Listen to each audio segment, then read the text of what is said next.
Meeting of the Joint Policy, Personnel, Legal, and Education Program meeting in order. Mr. Dillon, please call the roll. Ms. Brady. Yes. Mr. Donato. Yes. Ms. Etchman. Here. Mr. Garber. Here. Ms. Johnson. Here. Mr. King. Yes. Mr. Harris.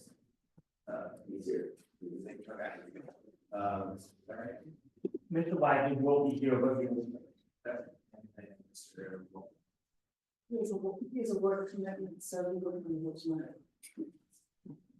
Thank you. Please join me for the pledge of allegiance. I pledge Allegiance to the flag of the United States of America and to the republic which stands one nation under God, indivisible, with liberty and justice for all.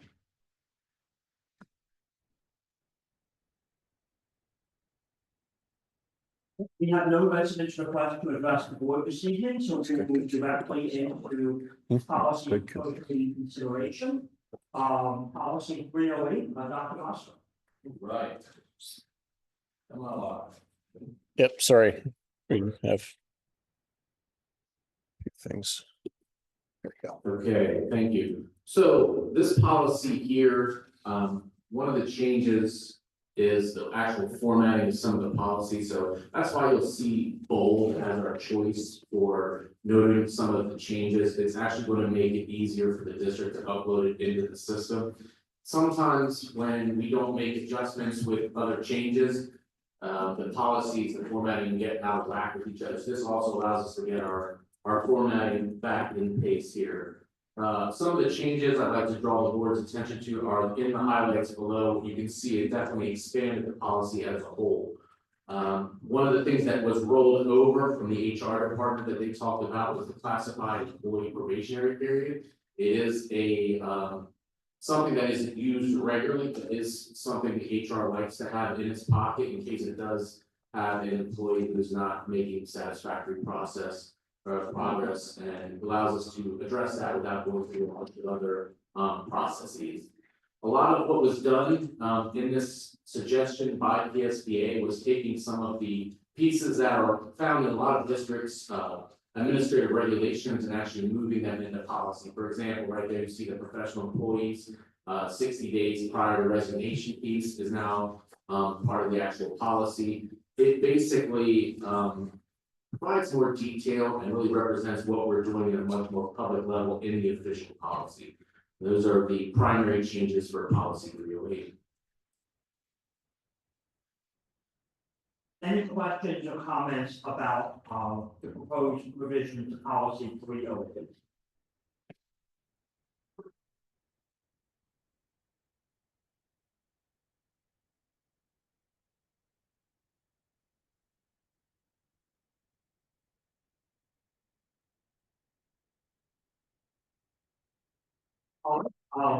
Since there are significant revisions to this, we will move policy 308 to first reading consideration. Policy 309. So back to our traditional format, you'll see the policy, you'll see some things highlighted in red and slashed out. I want to draw your attention to the first big paragraph right there. The language that we had in our policy, which was not needed, is if an employee was not working with students, they were generally, let's say they're an office employee over here, and we transferred them to an employee where they would have student contact, it's requiring them to go through all the child clearances. Our district actually makes every employee go through the child clearances, regardless of whether you're student contact or not. So at any point, we can transfer anybody because everybody's required to get it, so it's not needed in the policy. The other piece that reflects our practice a little bit more down there, it says before new employees are sought, we change to hire, because what we do is we run these processes in conjunction. So that if there is an employee internally that wants to make a transfer, we'll go through that process. But while that's occurring, we're also opening it up to see if that's not the case, if someone's not successful in that transfer, but the district's not waiting with an open position for that whole period of time when we could have someone in the queue. So it's a little more accurate in our current process to make sure that we don't have long gaps between employment. Thanks, Dr. Musker. Any questions or comments about the revisions to policy 309? All right, since, the changes are minimal and in keeping with our current practice, without objection, we will move policy 309 to second reading. All right, 310. Okay, 310 is with a lot of the 300 policies, we've been changing some naming pieces there. Those are the only minor changes, with 310 abolishing those. Any questions or comments about 310? All right, without objection, we'll move 310 directly to second reading. And finally, and 313. So 313, evaluation of employees, there is no changes being recommended by the district at this. Okay. Any questions or comments about 313? Seeing none, we'll advance that to second reading. And 823, naloxone. Again, I ask the board's forgiveness as this is a different structure with some of the changes in here. There is not the red cross out highlights. It was a, it looked pretty ugly as a document. It was going to be difficult to upload. So I wanted to draw attention. Obviously, there's going to be a name change to a more generic opioid antagonist. Kind of like a Kleenex tissue, if you will, analogy that Mr. Keener used. This is very accurate and appropriate. The standing order is something that is actually addressed in the new policy. The standing order we get from our district physician to have that requires the district to obtain that every year, and that is something that we already do. Another change was in the training. Before in the initial policy, everyone had to be trained to use the naloxone or opioid antagonist. Now you actually have to complete something that's a certified training through the Pennsylvania Department of Health. So that's something else new. Under delegation of responsibility, the stocking of it and managing it is something that the nurse will do in conjunction with our district physician. And then the non-employee clause at the end of the initial one is removed, basically saying that this policy really doesn't apply to non-employees. It doesn't prevent a police officer from being inside of our building, seeing a struggling student and accessing our opioid. I'm really having a hard time. You use Narcan so wrong and stuff.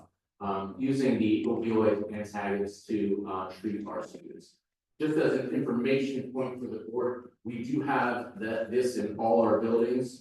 They are with our AEDs. They're also with our nurses' offices. So this is readily accessible to our students and staff. One of the things that is in the initial policy and is maintained through this is that we'll continue to promote that it is there, advertise the plan to use it. And I'm going to be working with the nurses and developing the new training program to make sure that there are ample employees that could administer if we needed to.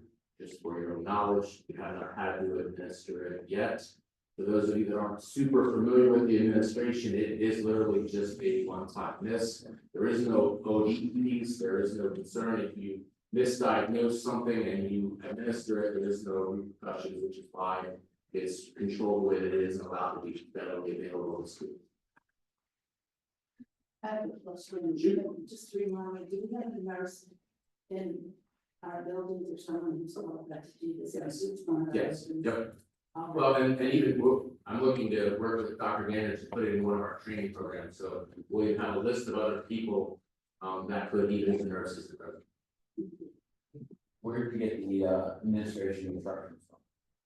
Where did you get the administrative instructions? That came from PSDA. That's the same administration instructions that was in the prior piece. And I'm not putting this through under a timeline. So if there is different guidance, maybe we can connect and we can hold it. Mr. Love, which section are we referring to?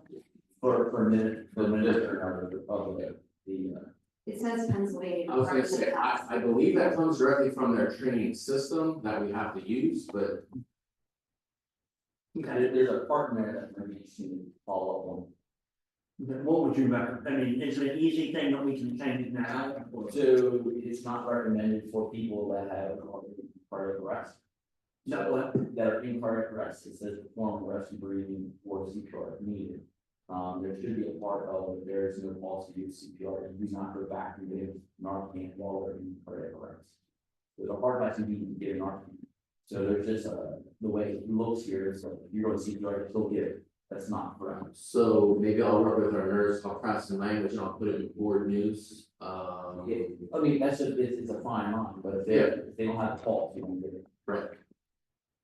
Right, I'm not sure if that's represented in the training from them, but you can certainly have it in our policy if that's the case with the board. We need some kind of medical guidance here, that's not. I can see something from the district physician, how about that? Why don't I work with the district physician, if he says include it, we'll include it, if not, then I'll go right up to the board meeting, the board district. Okay, did anyone have any objections that once Dr. Musto obtains a clarification, he communicates in the board news, and without objection, we will continue to move this forward? I would just like to make sure that it's being communicated, like, that we're double checking with, you know, PSBA and the others, that everybody is following it already. Well, really, it falls down to our doc, because he's the one. Yeah, I mean, it's a medical issue, it's not really. But probably, I guess my concern is if they go through the training, and the training is saying something different, and then we want to, sorry, that they're getting the right message from us in the training we were on. The training is actually not that long, I'm due anyhow, so I might fly through it just to make sure. Okay. Any other questions or comments from board members? I have two, first as sort of a nomenclature thing. Naming a policy opioid antagonist policy seems, it's just odd nomenclature. Can we come up with something that doesn't say naloxone, but might not also say opioid antagonist, or is that the best way to frame this? It's not my name. No, I know that. But if you guys want to, we have other policies that aren't named directly, as long as we keep the numbers and the codes correctly, when the updates come out, I can cross-reference them. Naming's. See you think.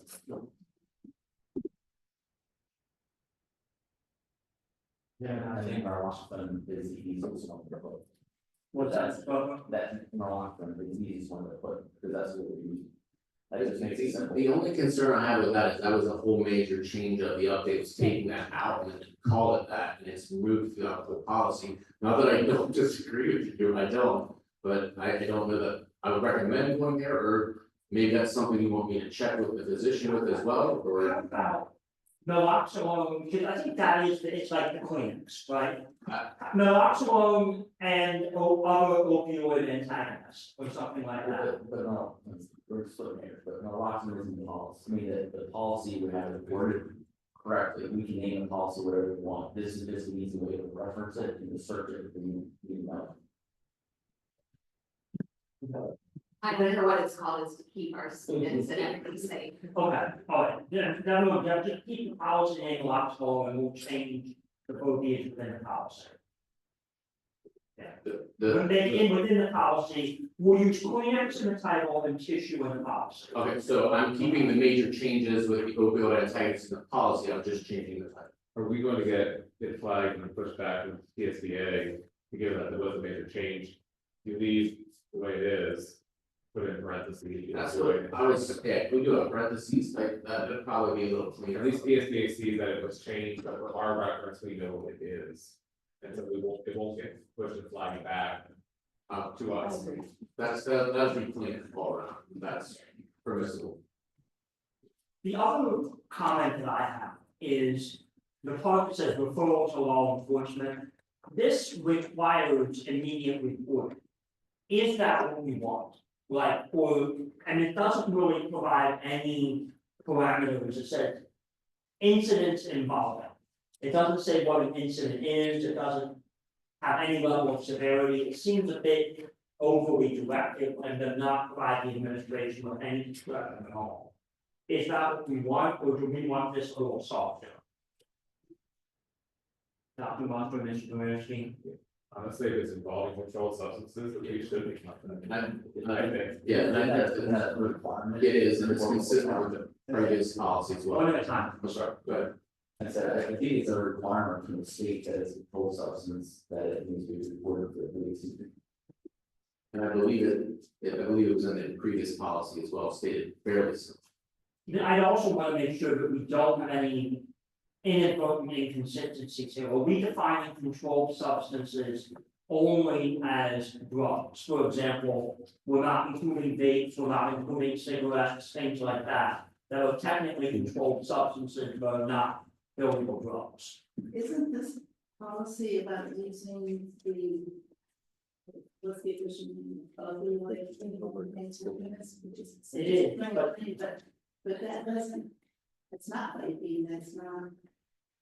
These other things that are covered in other policies. Well, that- Just yes, this specific instance. that's my concern, is this, it seems overly broad and out of place to me. So policy 227 addresses student use and possession of controlled substances, and it's defined based on code. Controlled substances prohibited by federal law, like drugs, alcoholic beverages, steroids, drug paraphernalia, volatile solvents, inhalants, bath salts, bath salts, over-the-counter drugs, inappropriate use of that poses to health risk, and there's some other vague pieces. So, in That other is words, 227, that's so that, and I wonder. Actually looking at this now. Should there be a link back to that policy? I can certainly do a parenthesis link back, that clarifies. Is that right, that, to your point, Mr. Peter, that control substance should reflect our policy. Yeah, I mean, I can. and now that you've done that, Mr. Murphy, I have even more concerns because since we're including over-the-counter drugs as controlled substances, this policy as it states would require you to report to law enforcement if a student gives another student an aspirin. And I don't think that's what we really do or what we really want to do.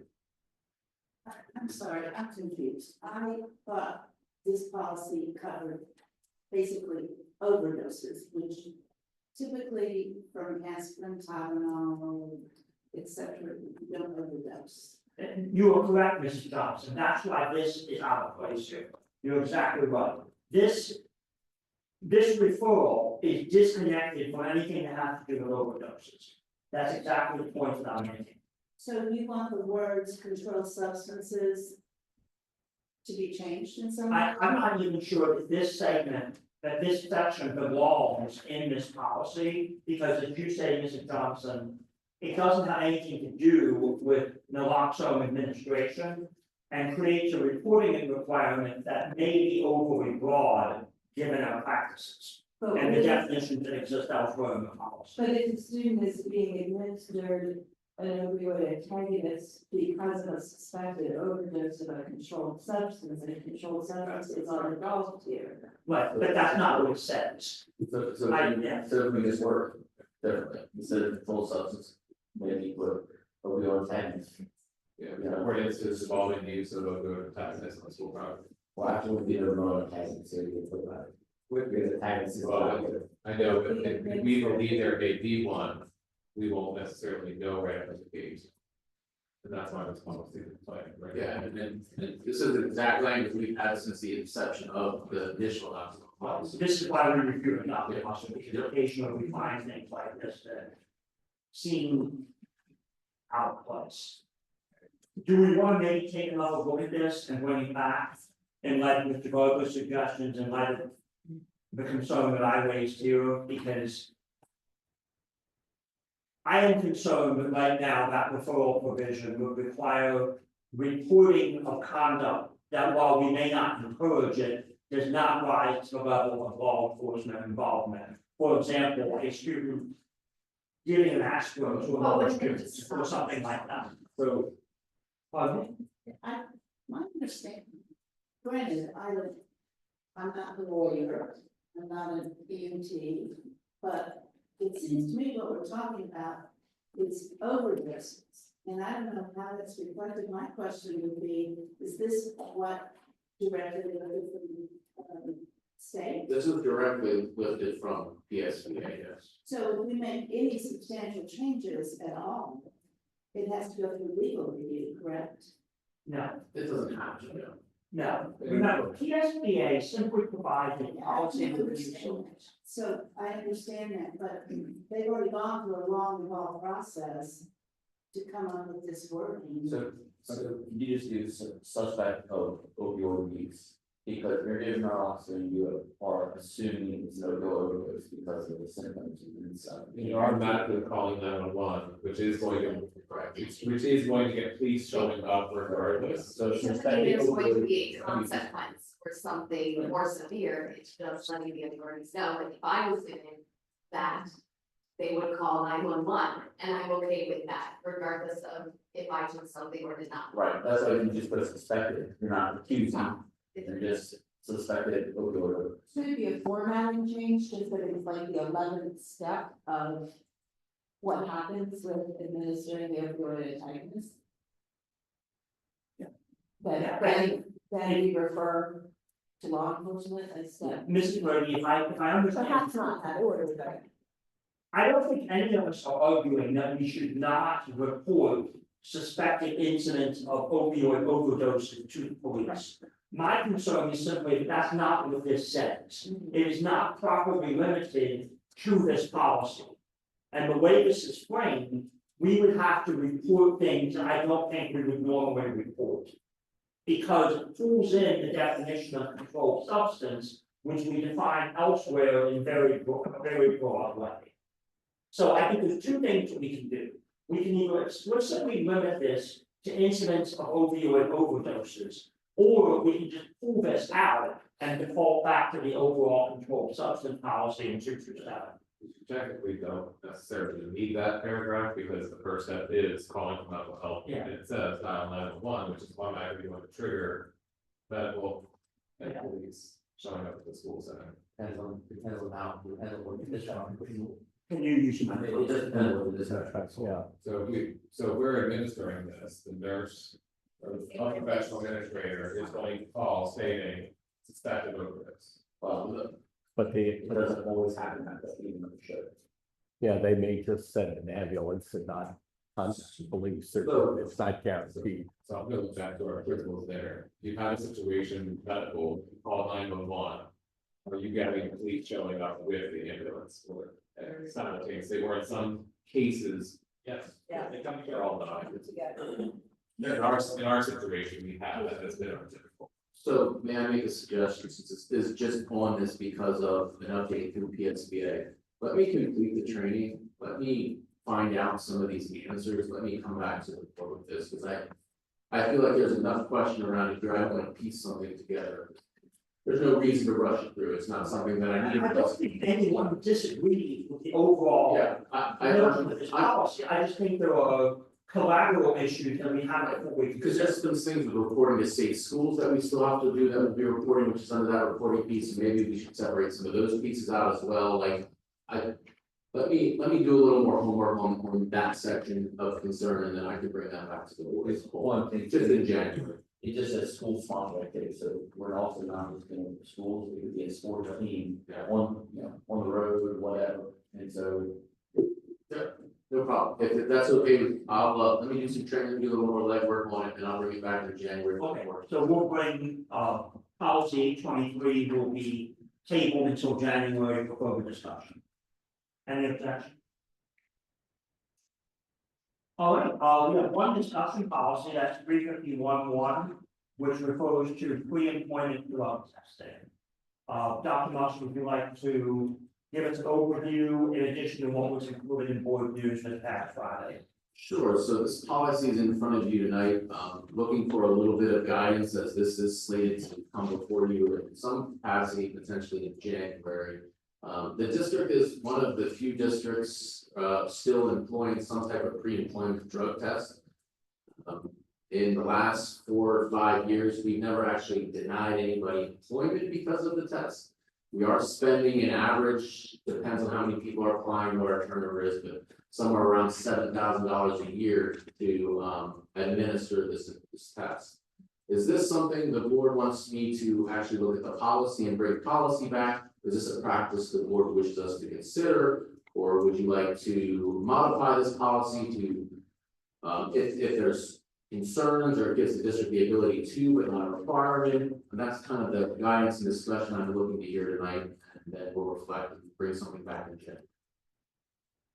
Thank you, Dr. Marshall.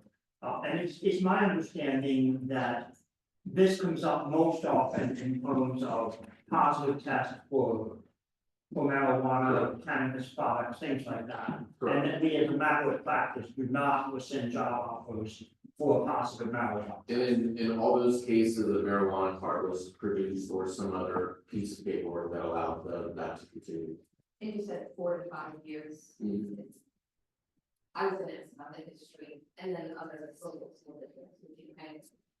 And the HR team then meets with the prospective employee, goes over not only the card, but any additional accommodations that may be needed, depending on the situation through that whole interactive process. So if they feel like it's not warranted or not information, then they solicit that back from the employee, prospective employee to get from the provider. So that whole process has been in place for many years. So, Two parts on the. question, so, Okay, can we miss Brady and anything else? right, Two parts on that. First of all, if we were to stop that practice, do we have anything stating anywhere else, because we wouldn't have that screener to identify said employees that have medical marijuana cards that you're now sitting down with and telling us when it's appropriate to use during the workday? Would we need some kind of other policy then to address that? Depending on the direction of the board, we do have another drug policy that is scheduled to come in January, which is why we're seeking feedback now. We could either modify that or work something in, or modify our current policy. And I think a concern that I have is more of a privacy policy, that if they do have the medical marijuana card, you know, we're sort of setting a privacy issue there then, that we don't need to, if we're screening and that's really who we're identifying. Yeah, I mean, honestly, I think the lack of, you know, with a lot of drug test policies, from a legality standpoint, if you're not having positive hits, you get into the area of, do you have a legal right to search without a perceived problem? So, I think that's why a lot of districts have stopped, because they haven't been actually denying employment through the process.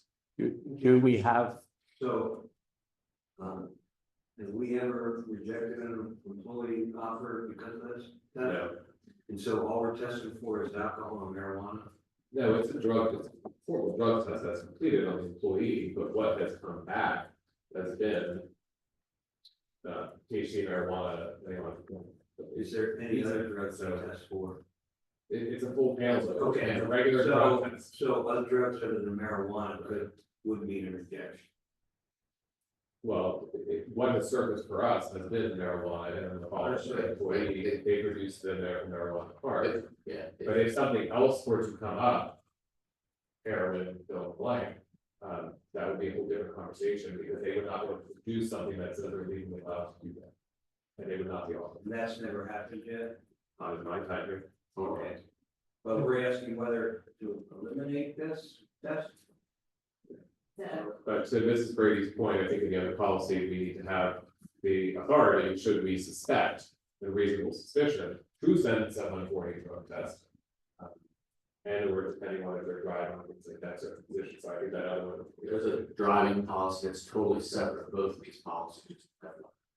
that was my question, if you suspect, do we have something in place that? My question was that Mr. Reversky answered it, if we suspect an employee is using illegal substance, can we send them to have a drug test? I don't know the legality of that, but Well, I don't know how we're gonna, when we go do the drug test, I mean, we're not gonna see them before the drug test, right? That's a separate entity, so. no, but we can send them. I have suspicion, I think you get more trouble with being suspicious and doing the drug test. There's definitely, it's pretty standard in the industry to have random drug, I mean, there's to have suspicion of drug, and there's a whole flow chart you can do to say what is a suspicion of vehicle. And so it's definitely defensible important too. Yeah, and policy E10-1 is your drug and alcohol testing for covered drivers driving a vehicle of a certain weight and certain, so there's guidelines for all those pieces, so the driving pieces technically shouldn't be a concern for this. So if somebody is inebriated, the alcohol will come through the test, right? I don't believe alcohol is tested. Alcohol's not tested. It's separate. And they know about this test ahead. That's part of the pre-employment piece, which another factor for us to consider is one more piece of the scheduling and the hiring process, so that sometimes hangs us up in getting employees in because of the difficulty scheduling. Appointment. My only fault with this was, that's the basis. do you think there's a subset of people that won't apply because they're getting drug tested, and does this help screen that segment?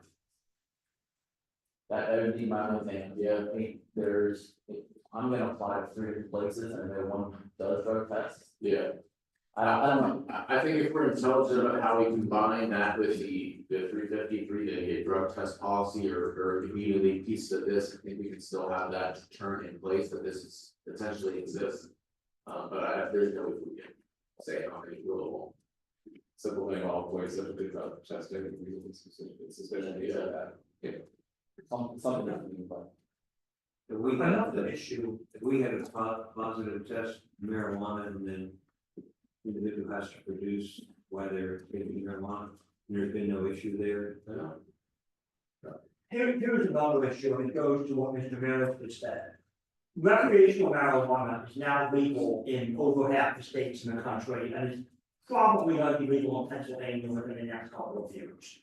So it is entirely possible that the job applicant could have smoked marijuana or taken some other THC substance completely legally in another state, come here within 30 days when it's still, the residual still show up in your system, have a positive test and be unable to produce a call.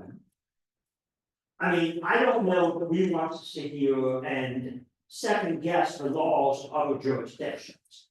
If someone engages in lawful conduct in another state, or frankly, even in parts of Pennsylvania where recreational marijuana use has been decriminalized, is that something that we would want to deny them employment for?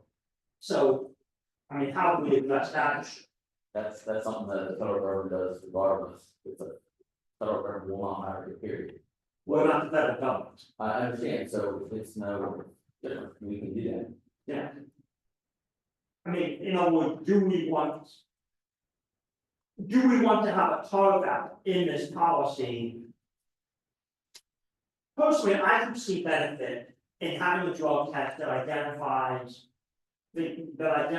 users of what I would call hard drugs, heroin, things like that.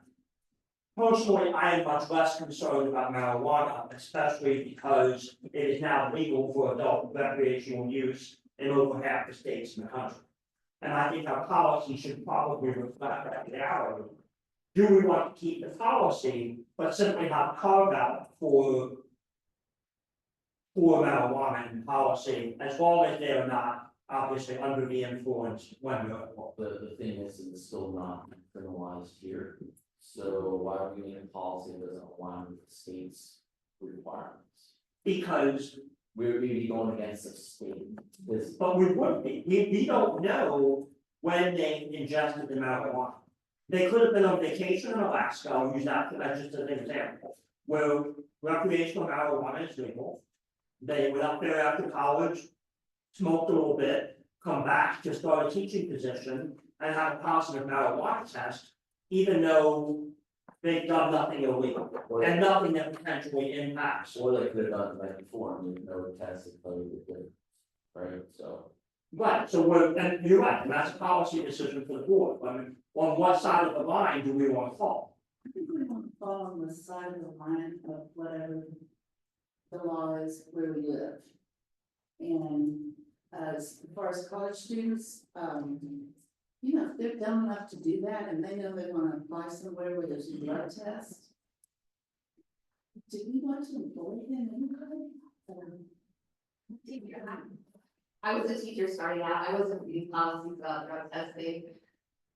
It scared the crap out of me and I didn't do it, but I wanted a job.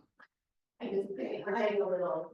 I don't think we need to second guess all this. This policy has been in place for quite a while with no issues, correct? I don't think the way it is. So it's, Mr. Johnson, this policy has not been, in 2015, we have not revised it. And in 2015, that was a decade ago, there was a very different national landscape around recreational marijuana use. So Though I don't keep up with the drug laws, there are things like that, I do understand that laws have changed, practices have changed. I don't see a need to do anything unless there's some sort of the legal reason that we need to change this or update it at this point. So at the end of the day, for us administratively, is, as we're looking at this policy, there are dollars expended for this particular topic, and the dollars spent have not prevented us from hiring anyone. So our question is this a good use of district funds at this point, when there are ways to still address the issue if we feel there's an issue? So that's why the recommendation is what we're bringing, so it really is up to the board to decide on what we're discussion or visual information. What has the annual cost been? $7,000. How much? $7,000 Per year. But again, everybody's been hired, you know, it has been. I mean, it seems to me that there are three directions here. Number one, we abandon the policy, accepting the fact that we might be employing users of what I would call hard drugs, to use the outdated nomenclature. Okay, and we will now no longer have a way to identify those individuals. We can keep the policy as is, continue to spend a relatively small amount of money every year, and rely on the administration's discretion not to screen out recreational marijuana users or users of medical marijuana. But we still have a way of finding people who are using hard drugs. Or number three, we can keep the policy and make clear that regardless of what drug you take, as far as for employment, even if it's recreational marijuana, that's legal, work substance for the death. I mean, that's essentially the three policy choices that we have to make. I'm okay with getting rid of it if it's covered somewhere else, like in what Judy and Richard were talking about, like. Because it's a screen that people know about too, which is a whole different ballgame than it suspected drug use is happening later on after it, so. That's fine. I'm gonna ask a silly medical question that I don't know the answer to, which one is. As things have relaxed socially around this issue, I know for myself, and I'm not about, I'm breathing it in. I'm not using it, but I'm breathing it in, and I don't know, does that show up in a blood test? Would that? Not what you think. From how far was somebody, you know. That would be just another people like that. Like smelling clothes before. If that is the direction of the board, this is something because of the legal nature, again, we don't often work directly with the solicitor on policy, but this is one because of. That we would craft something for you if you wanted to find something. Again, not something that we have to decide, but I'm just looking for some direction, so I can at least be in the ballpark for you. I guess my question now is, are we even discussing this? Is the reason to bring this up, those, you constantly bring up the older. It's in the 300s, I'm rolling through. Right, but it's. Like, what are you going to do, as the administration, just abolish this and? The only reason, one of the reasons I wanted to make sure we discussed it is the financial piece and the fact that our peers aren't doing it. So for me not to bring it to you, and if the board says, look, this is our community, this is what our standard is, we want to do A, and that's fine by administration.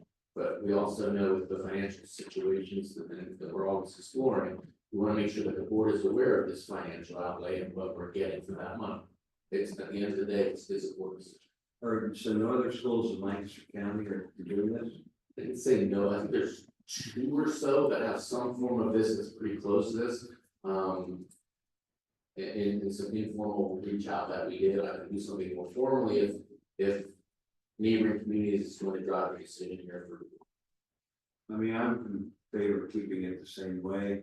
Again, if somebody knows there's a drug policy and they're using drugs other than marijuana, they're not gonna buy it in the field. If that's taken away, we could get an employee that is taking other drugs. So you need to address the other policy. What's that? We'll need to address the other policy to go beyond an initial test, because this is before someone's employed, but there's nothing that potentially could come after unless they're driving vehicles. So as of right now, if you do it before you're employed, there's no other potential follow-up after the fact. That has to be addressed if it's going to stay. Is that, it's gonna get to your concern, Mr. Bears, that before the employment and then during the employment. 2 separate timeframes, and we need policy that doesn't stipulate You have your pre-employment drug testing, and then if there's reasonable suspicion, as we've outlined, then you have the ability to do that, because without that. Once you're employed, if you know the game of doing drug tests out of a window, it doesn't prevent you from doing anything later. So random drug testing for teachers, that's probably not done anywhere, right? I'm not saying random, I'm saying based on reasonable suspicion that we believe that there's a need for a drug test, we need policy to move down that path. I am not saying, I'm not advocating for a random drug testing of employees. I mean, we could make that decision as well. You absolutely could, I'm just saying I administratively, personally I'm don't not know if it's recommending. necessary, but we could do that. Have we ever done a drug test based on reasonable suspicion? That you know, In my time, I don't believe so. I'm interested to know what actually people who work with medicine think about this. We have a nurse and even For working in a hospital, Which, from working in a hospital, random drug testing, you got drug tested when, as part of employment. Now, it's been a while since I've done that, and they also could do random drug testing. It was just part of the agreement you signed. But again, you're talking about a hospital treating patients as opposed to, out of the hospital treating marijuana use. see, again, it's been a while since I've worked in the hospital. At that time, it was anything, but you're probably talking 10 or 11 years ago with it, so I can't answer how they're treated now. I would assume, and again, this is just an assumption on my part, it's probably treated, you can't use it because again, it can affect your abilities to perform your task. And again, you're talking, as a nurse, you're in the ICU and you're pushing drugs that if you push too much, you're not helping the patient, you're actually ending their lives. So that would be my assumption, but I don't know that for a fact that they just treat marijuana like any other drug, that it's not allowed. I'm thinking it's one of the options not. The biggest part for me is we need a reason suspicion policy, that is my number one priority. Yeah. The number one priority is a reasonable suspicion policy, that has to be addressed. Yeah, to me, I would agree with that more than whether we have this policy or not, that there's a reasonable suspicion again. So we have to go, to set another way, you're fine with do whatever you want on your own time. But if we have reasonable suspicion to think that you're under the influence here, then we're gonna drug test you. Well, the reasonable suspicion is, it basically says you come in impaired. That's Right, exactly, yeah. And that's if you, like, if you can impaired, as far as this policy, whether we keep it pre-employment or not. I can go, I'm 50-50, I'm not sure where I stand. reasonable suspicion would apply to alcohol, use of drug. Yes. We need to spell out that drug and alcohol. Okay, so what are everyone's thoughts around scrapping this policy and shifting to abandoning pre-employment drug testing and shifting to a measurement of suspicion-based testing for drug and alcohol for employees? Just a reminder there too, it's only discussion tonight, so you would actually see what we would be replacing it before we actually remove anything. If I'm gonna combine two and depending on timelines over the holiday season with returns, I'm not guaranteeing for January, but I still shoot for January for at least an update or some kind of discussion. I guess my question is, probably didn't, but have we talked to our attorney about this policy and if we should keep it in place or not, since it is more legal than? I did not talk to them in advance of tonight because I wasn't sure what the board's feelings, but anytime I'm crafting policy around things like this, it was solicited. So I would say, if the legal advice is to abandon it, then maybe we consider that at this point. I personally, my opinion is to keep it. Would you like it? For me, I'm fine from a pre-employment standpoint, I honestly. It has not prevented us from hiring anyone, I guess I look at it from standpoint of where I work, right, so we don't have any pre-employment drug testing. Zero, right, now granted, I'm an international company, there's 200,000 people, I mean, it's a little different, maybe. However, if I show up to work, or if I show up to a meeting. And I'm intoxicated, if I'm under the influence, if I can't hold if I'm out of sound mind or body, and that's due because I'm under the influence of some drug or alcohol, I'm cooked, like I'm Jones, right? No questions asked, zero tolerance. I think if someone makes the choice to, to use marijuana on a Sunday afternoon. Don't come into school with it, don't talk about it, and don't come in and pick. Right, but from a pre-employment standpoint, I'm good with it. I think. Just don't come in intoxicated, don't come in impaired, and it's not for instruction with a bunch of fourth graders, it's not for instruction at work, and don't come in with it on. So I'm probably saying something that's wrong, but, somebody needs marijuana for medical reasons, and they're using it, coming to school, somewhat stoned. I'm not crazy about them taking care of our kids and teaching them. So they're permitted by law, so they have a card. Well, understood, I'm just saying, my personal opinion, I wouldn't want my kids having a teacher that was under the influence of marijuana. But if it's on a medical marijuana, there should be some sort of guide, it's got 18 months like a prescription, you can give vitamin, we have people vitamins. So, but if you're using vitamin, you can be impaired and be abused, same with marijuana, if you're using the marijuana medical product, you're still impaired, they have or not. I could be wrong with this too, and I'm like, holes if you want to, you don't throw things if you want to. I mean, so I hear you, right? I mean, it's not something I do, it's not something my contract does, it's fine. However, we have no problem though with that same teacher maybe going to a Phillies game the previous day, getting bombed on 7 blood pressures. You know what I mean? Like, that's okay for them to come in and teach the next day, but God forbid have done, right? So I like, I look at that, I could poke holes in some of that argument. So for me, that's why it's. It's exactly what I would. Yeah. That we haven't had trouble with this is an overlying umbrella. What I was discussing, That we haven't had trouble with this is an overlying umbrella, and that we're getting into so much detail, we haven't had trouble with this. but Ms. Gasman, people use that argument all the time, policy report back. You're designed to put that problem before they go. Thank God we never had a school shooting in Kennedy. We still have a weapons policy, okay? I mean, the policies are designed for that problem before they go. Can we go back to basically the straw poll? Well, I just wanted to, Mr. Wagner, I understand what you're saying, but if they have to take marijuana for a medical condition, they're not doing it Sunday afternoon, they may do it before they come to work. So, but we don't have any recourse against that, but that, I haven't done with that. That's fair.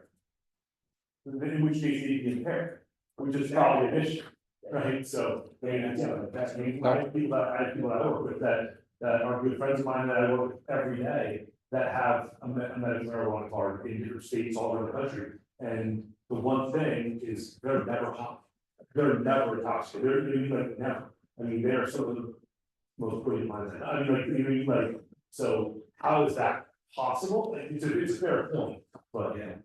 But we still can overdose, and then that goes that raises suspicion, because you're impaired, period. Right, there's a line, And there is a policy if you're impaired, we don't currently have a meeting. so. Go back to the drawing board, is that what we're saying? It sounds to me like there's a loose consensus around exploring the idea of getting rid of pre-employment drug testing and replacing it with a reasonable suspicion-based testing regimen. And we can go around and make sure that that's what everyone thinks. I mean, that's where I stand, I feel like the pre-employment. If it's something, if you are using something, you know the game, you know you're gonna have a drug test, you stay clean for long enough to be clean. Pass the drug test and then the next day, you're hired and you're going to go forever, so that, I think it's more important to have it during employment with reasonable suspicion, not. And I don't think it's a necessary thing. So we do have a drug and substance abuse policy, Mr. Keener, your direction is maybe looking to move some. Well, I wanna make sure that that's the consensus of the board, which now I don't know if that. Hey, I'm okay with that. Mr. Barbara, Mr. Wagner, good. I'm fine with that, Mr. Johnson, Yes. Ms. Session, Mr. Harris. I'd rather keep both policies, but. I think that's what the law, the general guidance would be to assume that we will rescind 351(1) and instead develop a reasonable suspicion based drug and alcohol testing policy. I just want to make sure I can deliver. I'm gonna shoot for February. If I get things done early, I'll bring it to January. It's up just because of the rotation, so. Obviously, look at the dates on here, so we have some time, but this discussion is very helpful. Thank you. Thank you. All right, that concludes the policy agenda. I'll now turn it over to Mrs. Johnston for the education and program portion. I'm going to assume that the break. If we need to just slow that and after doing. Now, the time to make a transition from marijuana use to state assessment data, very smoothly. Lots of pretty colors in the presentation, so I'll do it. So we're gonna, this evening, be able to, last month, I brought you a lot of the district data, kind of high level overview. Today, is a chance for us to connect some of that to the programming, that's happening in the building, so the principals are gonna be sharing with you here. I am gonna start, by just giving a quick review. I'm not doing all 32 slides from last month, but just a quick review of what that district data looked like, refresh your memory. Then we're gonna have a panel of the elementary principals and a panel of their secondary principals, for them to share some of the, ways that they're using data in the building. Give you the opportunity to ask them some questions. We're gonna close with some of our instructional priorities, which I hope if the presentation goes as planned, you'll see the connection between our data and where our priorities are. And then if there's any additional questions at the end, we'll field those. So if you remember from our district presentation, I think you're getting pretty good at knowing these colors at this point. Our state assessment data, especially when we're looking at growth in PMAS.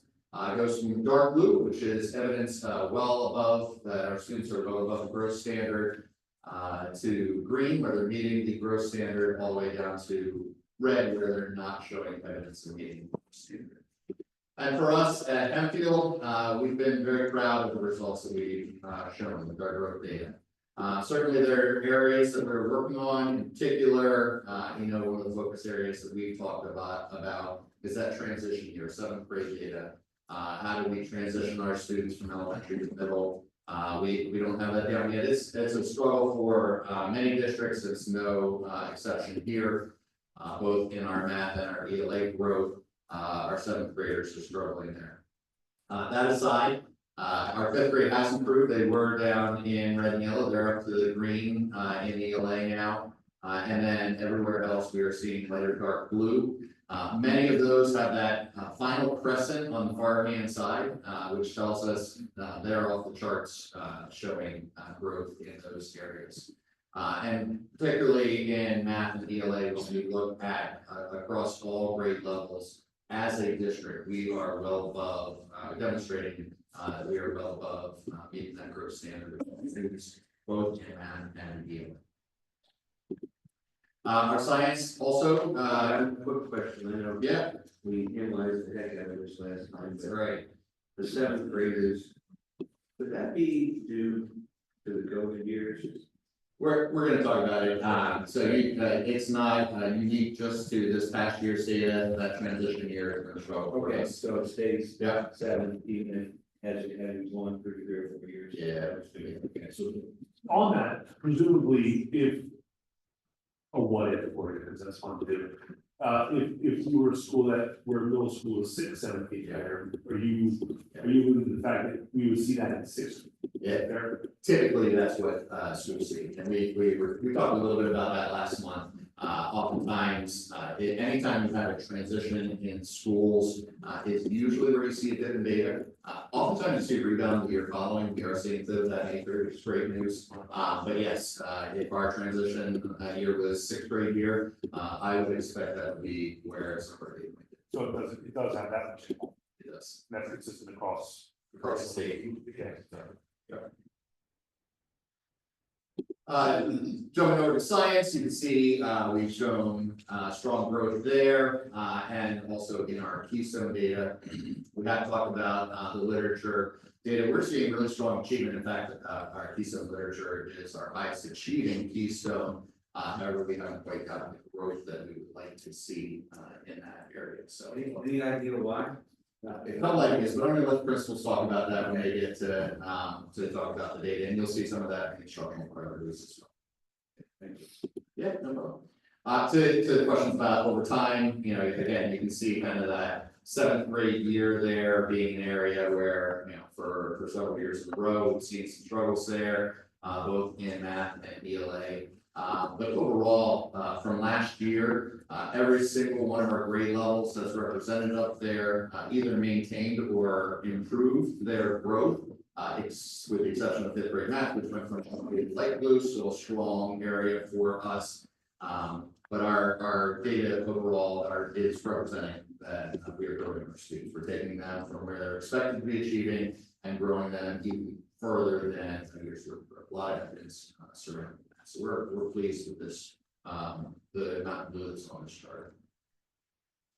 In 2022, a lot of red blocks. There were some red blocks. Maybe COVID related? Yeah, actually, I would say that, 2021 coming out of COVID, so Henfield really prioritized, getting students back in the classroom. And we saw, I mean, you look at 2021, you got blue across the board, right?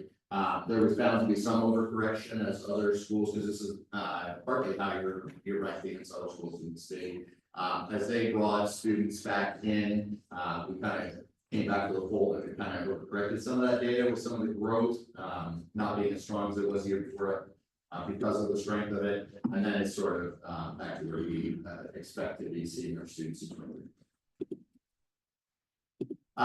Just a quick chart, the building scores we talked about, are comprised of not only achievement data, but growth data, attendance rate, and high school graduation rate. So that's the formula that the state uses to come up with this composite score for each of the schools. And you can see the building scores, we talked about those last month, across the district are very strong, more competitive in the state and in the IU.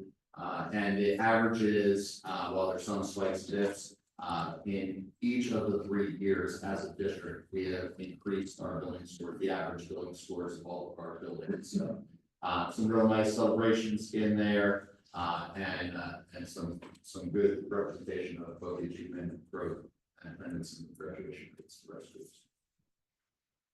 You'll hear principals probably talking about some of these items when they're sharing here. But I talked to you about some of the new data tools that we have in the district this year, mainly the Renaissance, Star Freckle, and the Lilo products, as well as our ability to get some additional local data in the PFAS system. We're using some of those reports throughout the year.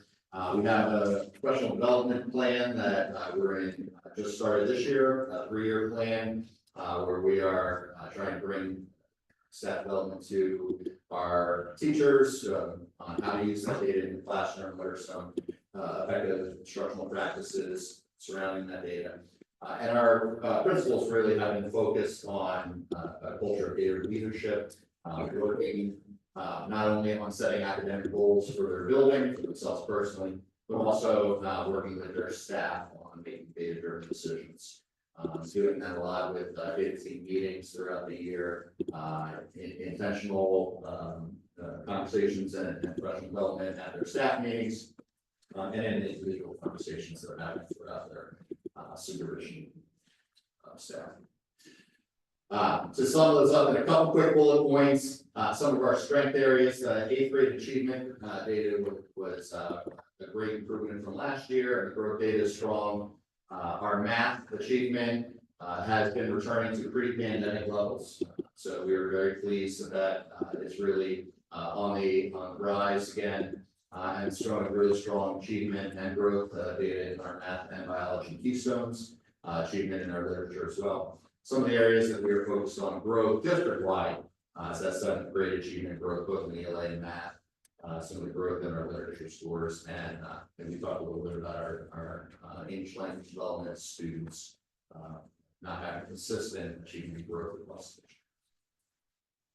All right, so with that said, I'm going to bring the principals up so you can ask them some questions, and while they're coming forward, I'm going to ask the elementary principals to join us up here at the table first. I'm just going to share a lot of numbers, not to overwhelm you, but just to give some comparisons here. We're going to look at a little bit of achievement growth data, but then they're going to be able to speak to you about how they are demonstrating data leadership in their building and how they use data throughout the year.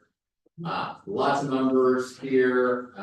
When you look at our achievement data, the first chart here is ELA. You can see that over time.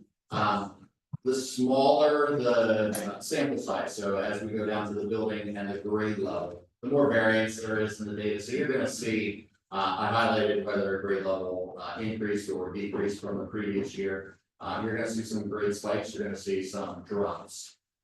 There is an opportunity to look at cohorts when they move from third grade to fourth grade, fifth, sixth, etc. But these are some of the achievement scores that principals might be looking at throughout the year. This is our charts for ELA. Our math scores are on the following table again. A good amount of growth there, and some clients a lot, pretty consistent and equal to each other.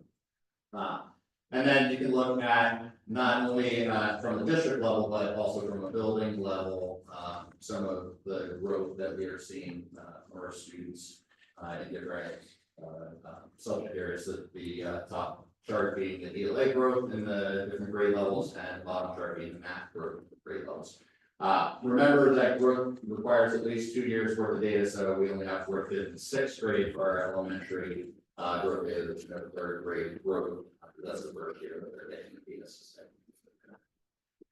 So with that said, I'm going to turn it over to the principals if anyone wants to start and talk about how they're demonstrating that data leadership in the building and some of the ways that they're using data throughout the year. Not only maybe the state assessment data, because as you talked about, we won't get that once a year, but what are some of the ways that we are progress monitoring throughout the year, really being spotted at how students are growing. Can I ask a general question for all the principals? Do you think this building score is a fair representation of how your kids are doing? Because it seems arbitrary to me. It's loaded. You can be honest. So I think as with anything, when you look at these, with it being awful like a one-time test, it's hard to tell. What I would say though is, if you look at our building scores across the districts, they are exceptionally high. To have scores in the mid-80s, I think, in all of our buildings, if you look this year, you know, that's when you look at other districts, I don't think you're going to see that kind of consistency. So while is it an accurate picture? I don't know, it's one test, but I would say in comparison to peers, I would say that our results are really great for our average being 83.5. So you guys have been doing this for a while. The question is, do you think it's representative of how your classes are doing, your kids overall are doing, or do you think it's something we just have to do because the state makes us do it? I think those are two different questions. So like, is it a at that score, is that a representation of what we're getting out of our kids? Yes, I mean, it shows that we are significantly, you know, getting really great progress out of our kids.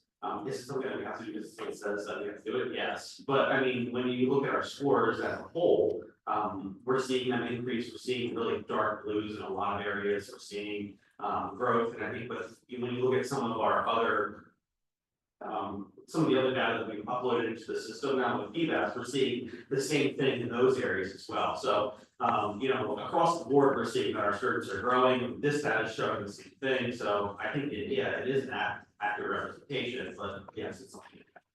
Wouldn't you agree when you see something red or glaring, that gives you something to hone in on and support, whether it's the teachers or instructors or the students, or figure out what's going on to kind of do what you do every day. Sure. So it's a measure in time, right? So it's an opportunity when you see this data for you to then dive a little deeper to identify those patterns and those trends and, you know, where it's something we need to make some adjustments, or we need to continue to stay strong in what we're seeing that's working, you know, or oop, okay, we need to, you know, make a right hand turn here and do something a little different because we're not getting the results that we want to see. So, you know, it's a measure in time, and it's also, you know, a way for us to guide our instruction and, you know, make those adjustments as needed to based on the strengths and the needs of the students. But your teachers that are, I'm sorry, teachers that are teaching day in and day out, especially elementary, where they're with the kids a lot, they have a sense how each class is doing each year. Do they ever scratch their head to say, this doesn't make any sense, this data that's coming out? Or do they usually agree with the data doesn't make sense and what they're actually seeing live with those kids? Well, I think I appreciate what you're asking, and I think there are so many data points that we as an elementary division take a look at. This is just a tiny piece, and it's not one snapshot in time. I also feel that some of our local assessment data is much more advantageous for us to really lean into, to make those terms. And I also appreciated, Ms. Stephanie, when you said, you're right, curriculum has to come together with the assessments, with the instruction, it's all those pieces. We're missing something that Yeah. I want to know about. Exactly, and what's beautiful is some of the curriculum adjustments that you all continue to support. I think we are going to continue to see that positive trajectory, especially if we hone in all the way down to individual level student need. And our data, now we can get that granular, and it's really nice to be able to do that for all of our students. And that's where we can start to have our little pathways diverge. Pushing the students who need to be pushed on the top end, and then those that need those greater interventions, figuring out how to do that in multiple tiers. It's not just a one hit, it's the core instruction has to be strong, but we do have to layer on the interventions because of the demographics that we are working with within our schools. Thank you. I have. So to follow up on that, Mr. Boucher, I hear what you're saying about there are other assessment tools, other measures that you all use, but this is what you've chosen to bring before us. Right, I mean, this is the data that you chosen to present us with. Actually. I'm saying, Mark. No, they're not in charge. The administration, Sure. overview of the administration. This is why, the fall is when we get our data dump from the state, so typically we present that data, that we have received from them. What we're planning on doing as we go through the year, now that we have additional data, measures that we I can mean, use. what might, to Mr. Boucher's point, what might be helpful is to see an integrated data presentation that layers all of this stuff together. I agree, I mean, this is one test, it's an important test, and it's a test that I think we take seriously, but there are other measures out there, so let's see them. Sure. I mean, let's have an integrated presentation. And I don't want to, I don't want to step on your toes. I mean, I think in time, I think that would be very fair to ask of us. We have some new data tools that we are really exploring this year. STAR assessments being one of the key pieces. Give us that opportunity, and I think that again, this team can deliver. I have a different question. I appreciate the testing and data. But I also,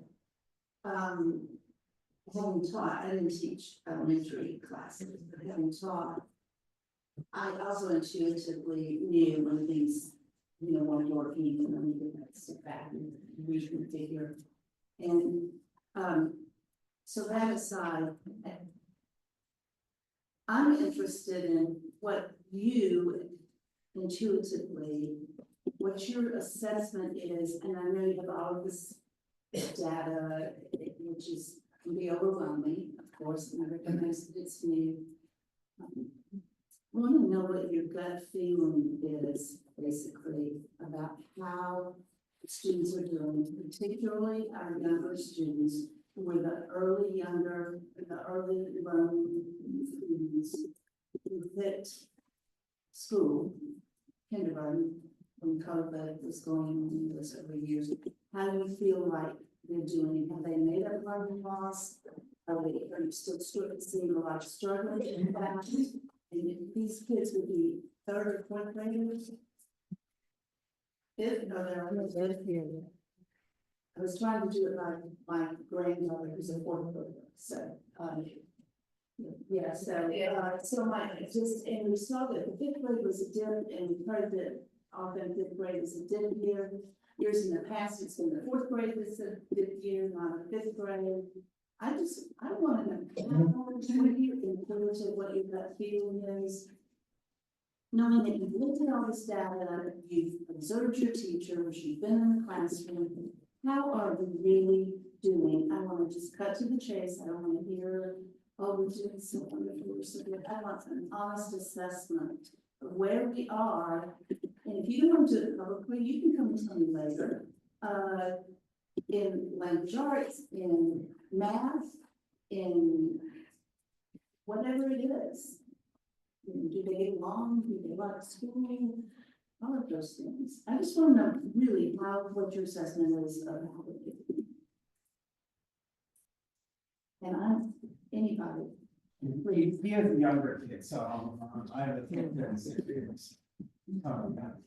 I'd say all of us are proud of our staff and how hard they work every day to get our kids prepared, knowing that it's not just an academic score or one number. So when Charles asked the question, that's one number, that's one data point. The teachers are working hard in many areas: social, emotional intelligence, social conflicts with kids. But we do have different things. All of us have an ISD team, a core team, where we sit and talk with our core team. We go over data to see where kids are, to get them to go back to your questions. I do think that the group with chess center with graders as well as this year's group, because of preschools, when schools either close down or schools have modified environments with physical distancing rules to follow. Cooperative groups and made kids to be more independent, while teachers had smaller groups.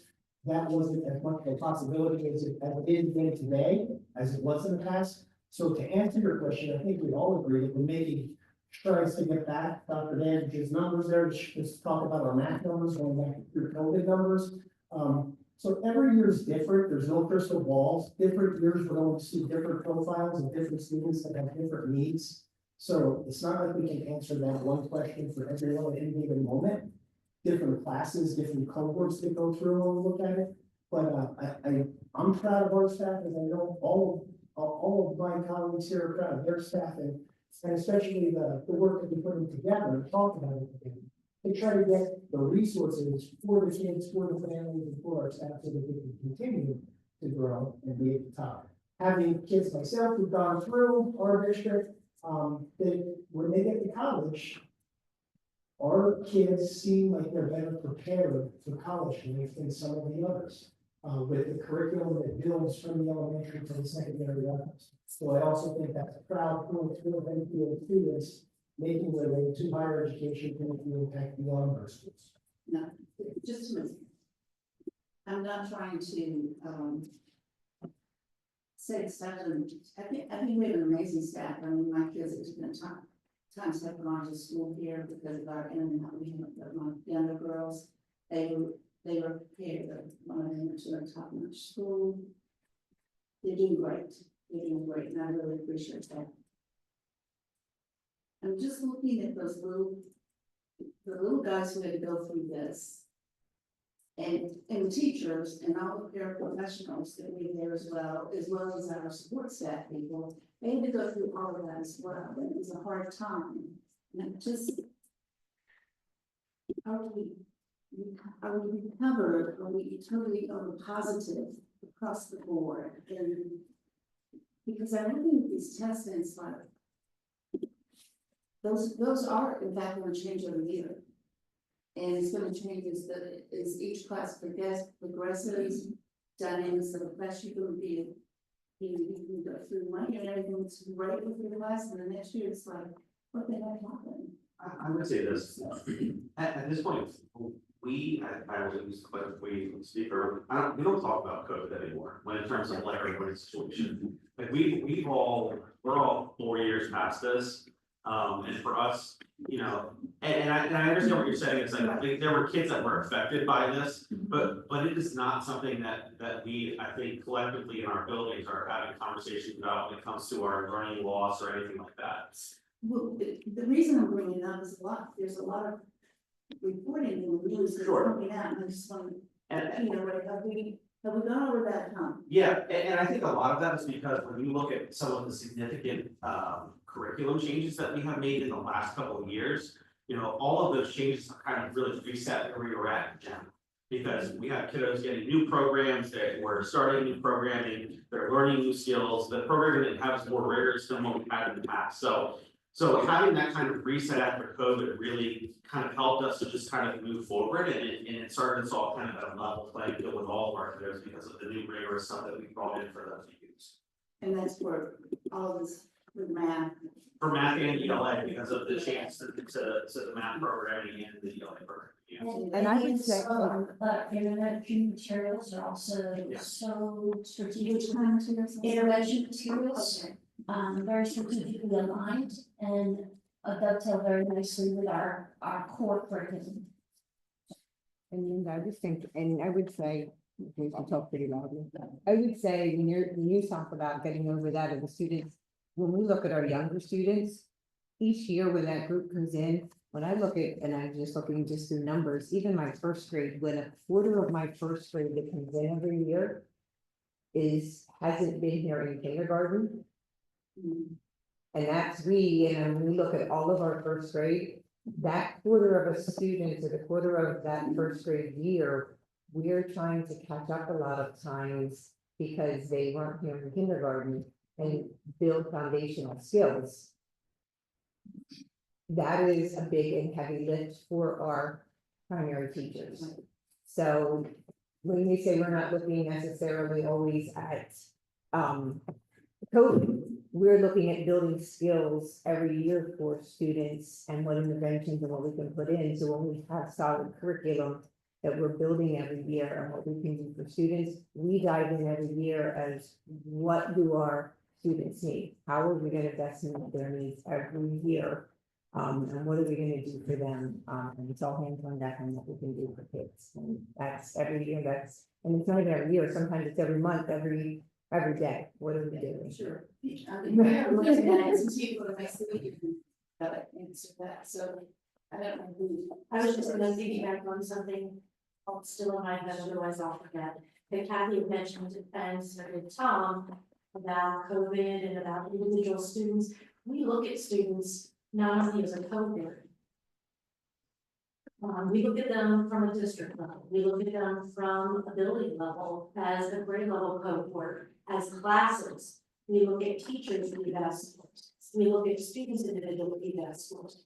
But each student is an individual and they have a story. And their story is told well beyond the scores that are presented up on these screens. And these students, as Kathy alluded, some of them are coming to us having not had preschool experiences or experiences that maybe we would have liked them to have prior to coming to our elementary schools. So that's our job, to meet them where they're at. And we refer to it almost like a ladder, that every student who comes in, we use various assessment data. Some of it's observation, some of it may be our number sets inventories, our formative or summative assessments, our benchmark assessments, and you know, obviously the PDAS, the growth, as well as the SSA. But it's our job as leaders and as team members with our very professional, hardworking staff to really drill down and determine what each student's individual story is and what they need. And what they need may be better meeting their strengths, but what they may need is addressing, you know, some deficits as well. So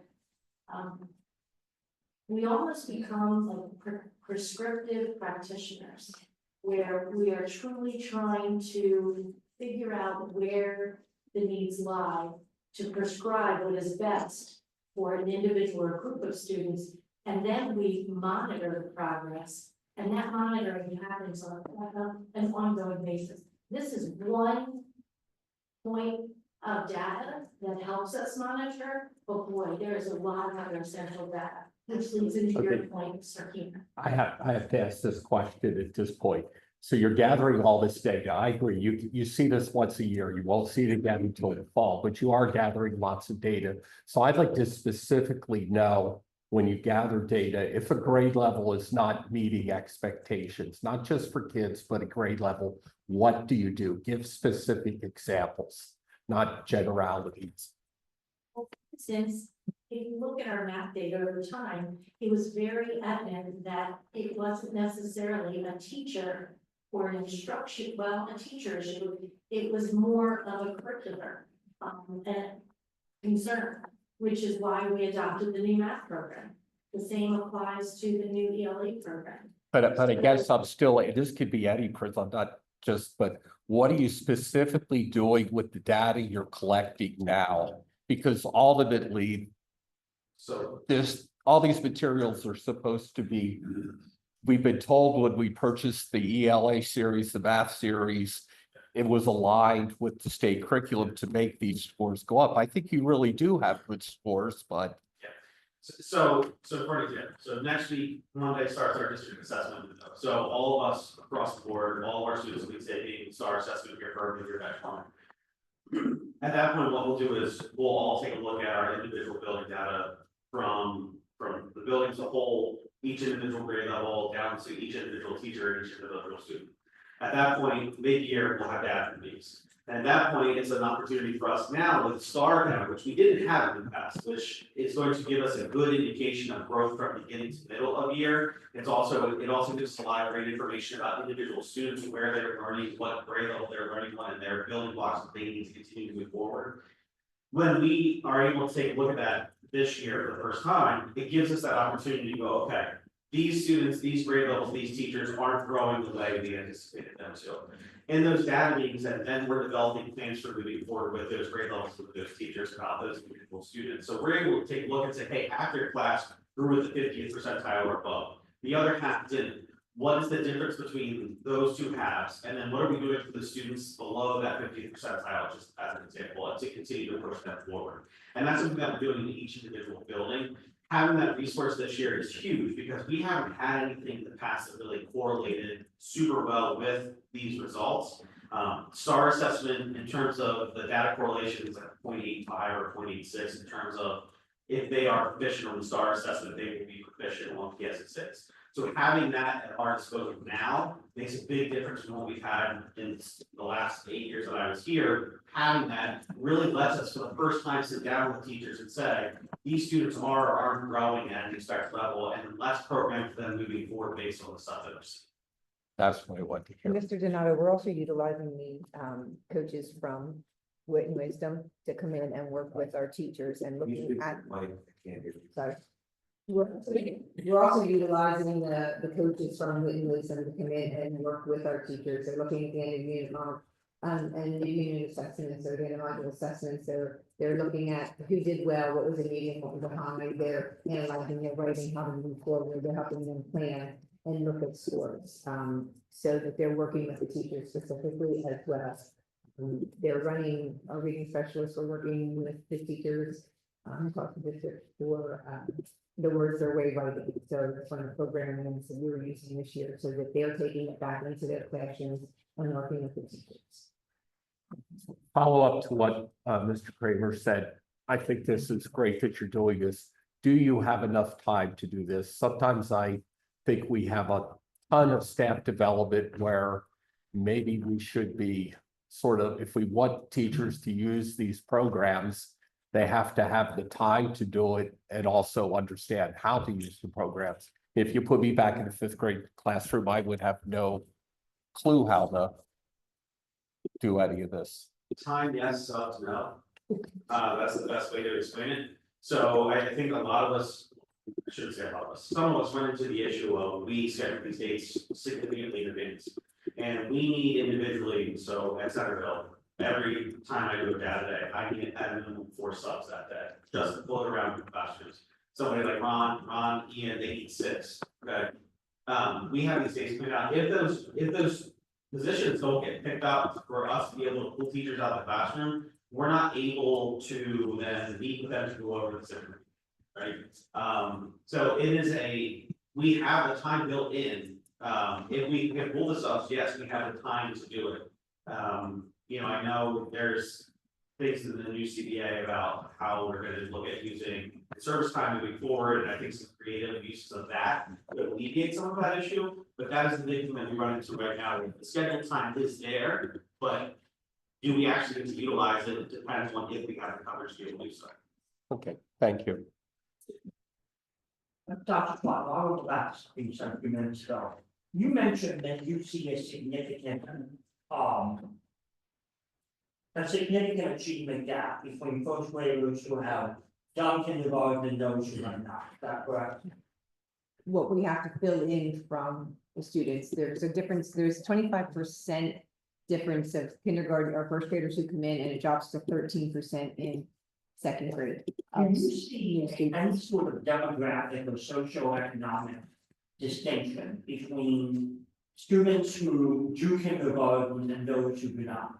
Ask another way, do our more affluent students tend to do kindergarten at a higher percentage than our less affluent students? Or do you see any demographic differences there, such as minority versus not minority, anything like that?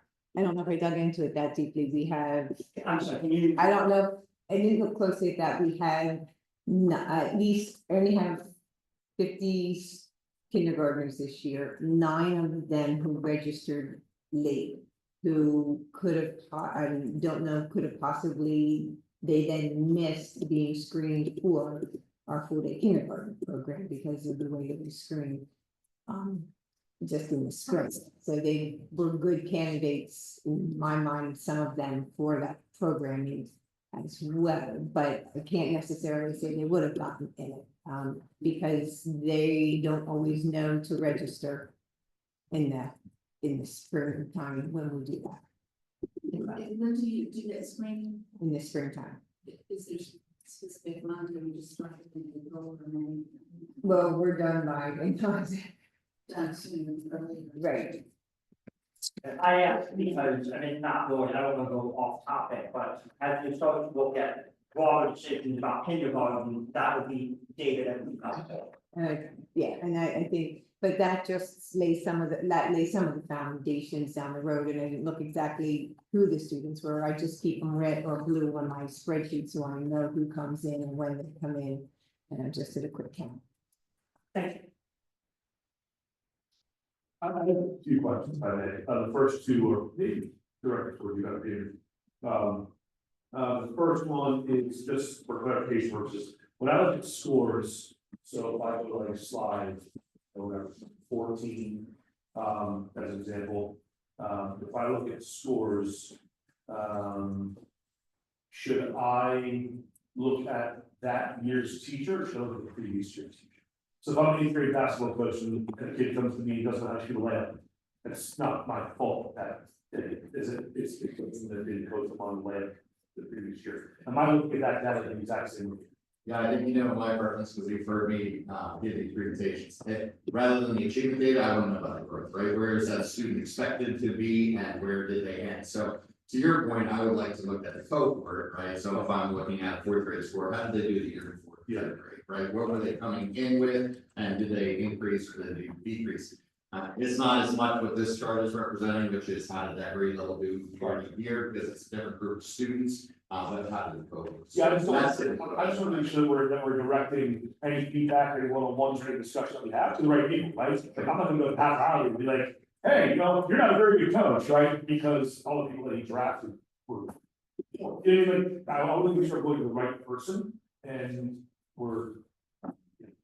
Yeah, and that PBAS growth that is pulled is based on the growth of the individual students and how they are progressing year to year, which is why that's more. Second question is this, and I don't know if you have visibility to this, I don't know if you have value, we can apply value to this, but. Do we take a look at student scoring from bookend to bookend, if you will, right? Do we take a look at how close they are in scores? Like for instance, if I'm a sales director, right? So if I have 10 people on my team and my top performer is crushing it, my lowest performer is in the negative, right? That's a very, very different look and maybe a very, very different way that I can manage that team, lead that team versus if number 1 and number 10 are closer together. Do we have that same level of visibility here in this? Sure, and I got the person's answer. I could say that we do have individual scores for all of the staff members as well as all of the students, so they do have access to that data to have those. Is that valuable to have? To me, that's huge.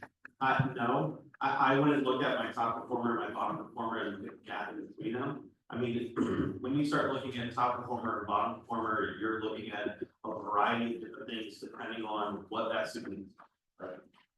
I mean, you're throwing learning sports students in with reg ed students, with EL students, so when you look at, for me, if I'm looking at my spread of students, I'm not looking at how far is my top from my bottom. I think like Doug said, we're looking more at the growth of the individual student. That is more valuable to me than looking at the spread from my top to my bottom, because the student makeups are so very different. Yeah, I guess I'm just thinking about the bell curve, like what should that bell curve look like and what if it's really off field? Does that tell me what I mean? You know what I mean? Like, so it's just, when I look at that, I look at, so if I have 20 bell curves and they all look good and there's one that's jacked up. It's either really front loaded or really back loaded, that's gonna tell me volumes of what I am or not doing, you know? It's hard to see it in the achievement data, like I said, I think it's easier or guide to look at the growth, because then you're really focusing in on where that student was projected to do based on several data points, and then how did they meet that expectation, and that's where seeing those dark blue show that, yeah, you're going above and beyond what you thought that they were going to do, or are they in the red? Do we need for cash them up? We've worked to get back to where they can be for years. Last question is, what accountability measures are in place right now for its performance, right? So if I do look at, I'm looking at numbers again, it's just things, silo, I get, right? There's many things going to this, just as there is everything else in life, right? However, this is still an indicator of what is or is not happening, right? So what is your plan, kind of feedback to Sonata? What is the plan? What is the action plan that you guys and gals all put into play with the teachers that are maybe not performing in the way that you would want them to? Like I'll go back to my business. If I have someone that is continuously having challenges, or the scores aren't up to par, or if they're not meeting expectations, I know exactly how to address that. Or at least I think about how exactly to address it, right? I'm curious, and I know how often I meet them. My discussion is what data points I'm using. I look back over time in history, right? I think about, can you write me an action plan as to how you're gonna write shift? What is your action plan and how do you do that? I'm kind of looking for some details here, right? Looking for some less purples and more greens, I guess, right? Because they're gonna be switched. So just for anybody, we follow what we would do for an improvement plan, somewhere for book to an improvement plan. One of the things that we can take a look at doing is having them part of the colleague, right? To go, if we have high achieving colleagues that you can go watch. I think it's one of the most powerful things that you can do for staff if they're really struggling with instruction.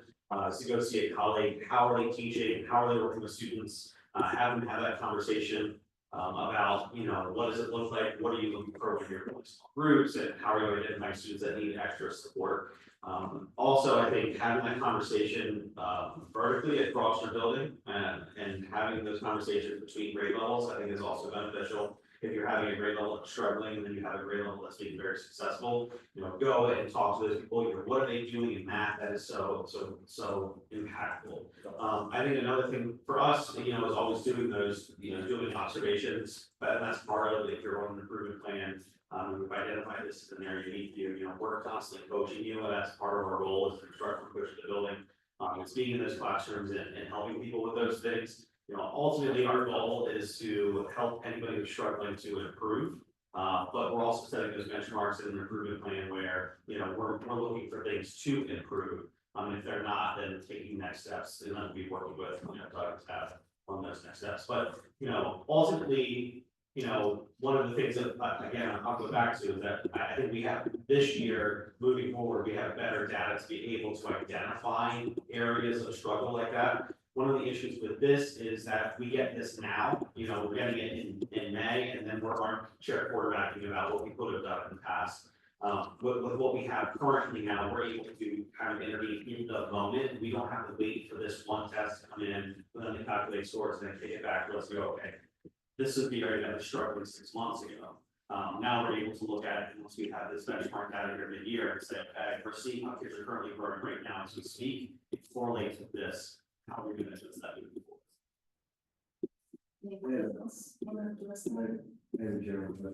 Well, I just wanted to give the. Some. Some-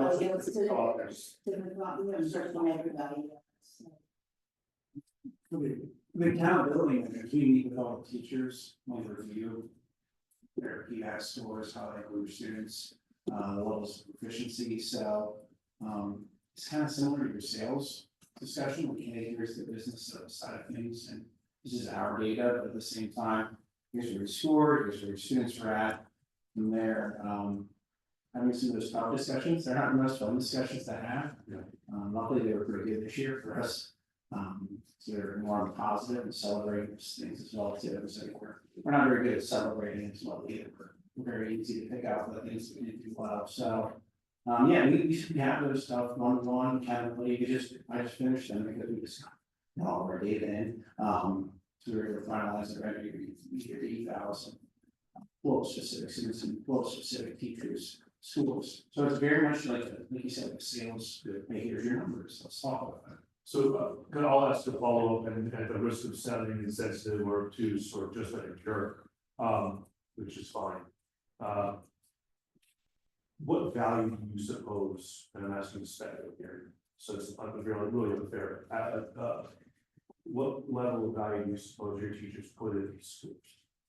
Do they care? Like, they care about kids, they care about doing well, they care about performance. Do they care about this? Right? When you look at Salesforce, right, or in the business world, like they either make their mortgage or don't make their mortgage, or put food on the table or don't put food on the table based on things like this. It's not the case. How much do they actually put behind in terms of value in these things? I'm guessing there is value.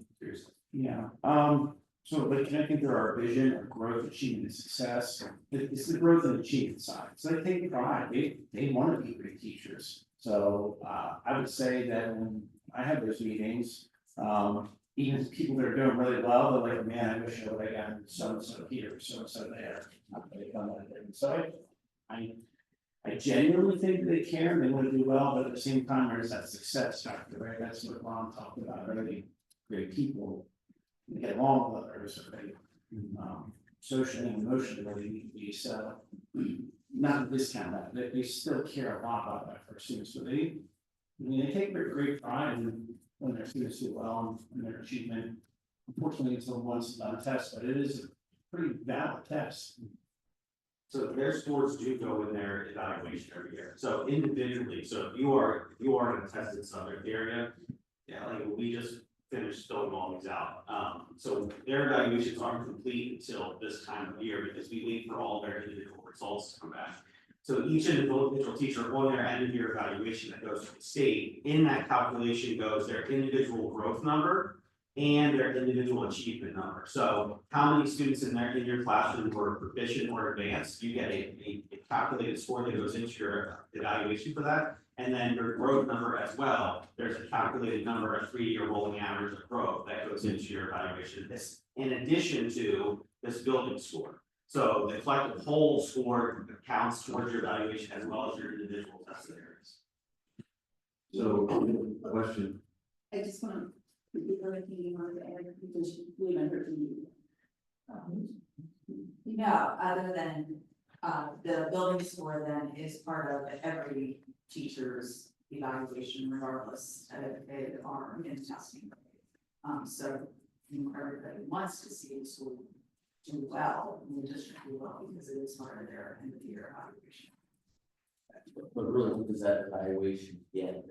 Was that, what And I No, I think they want to develop, want to develop, but really a good evaluation, bad evaluation doesn't change things.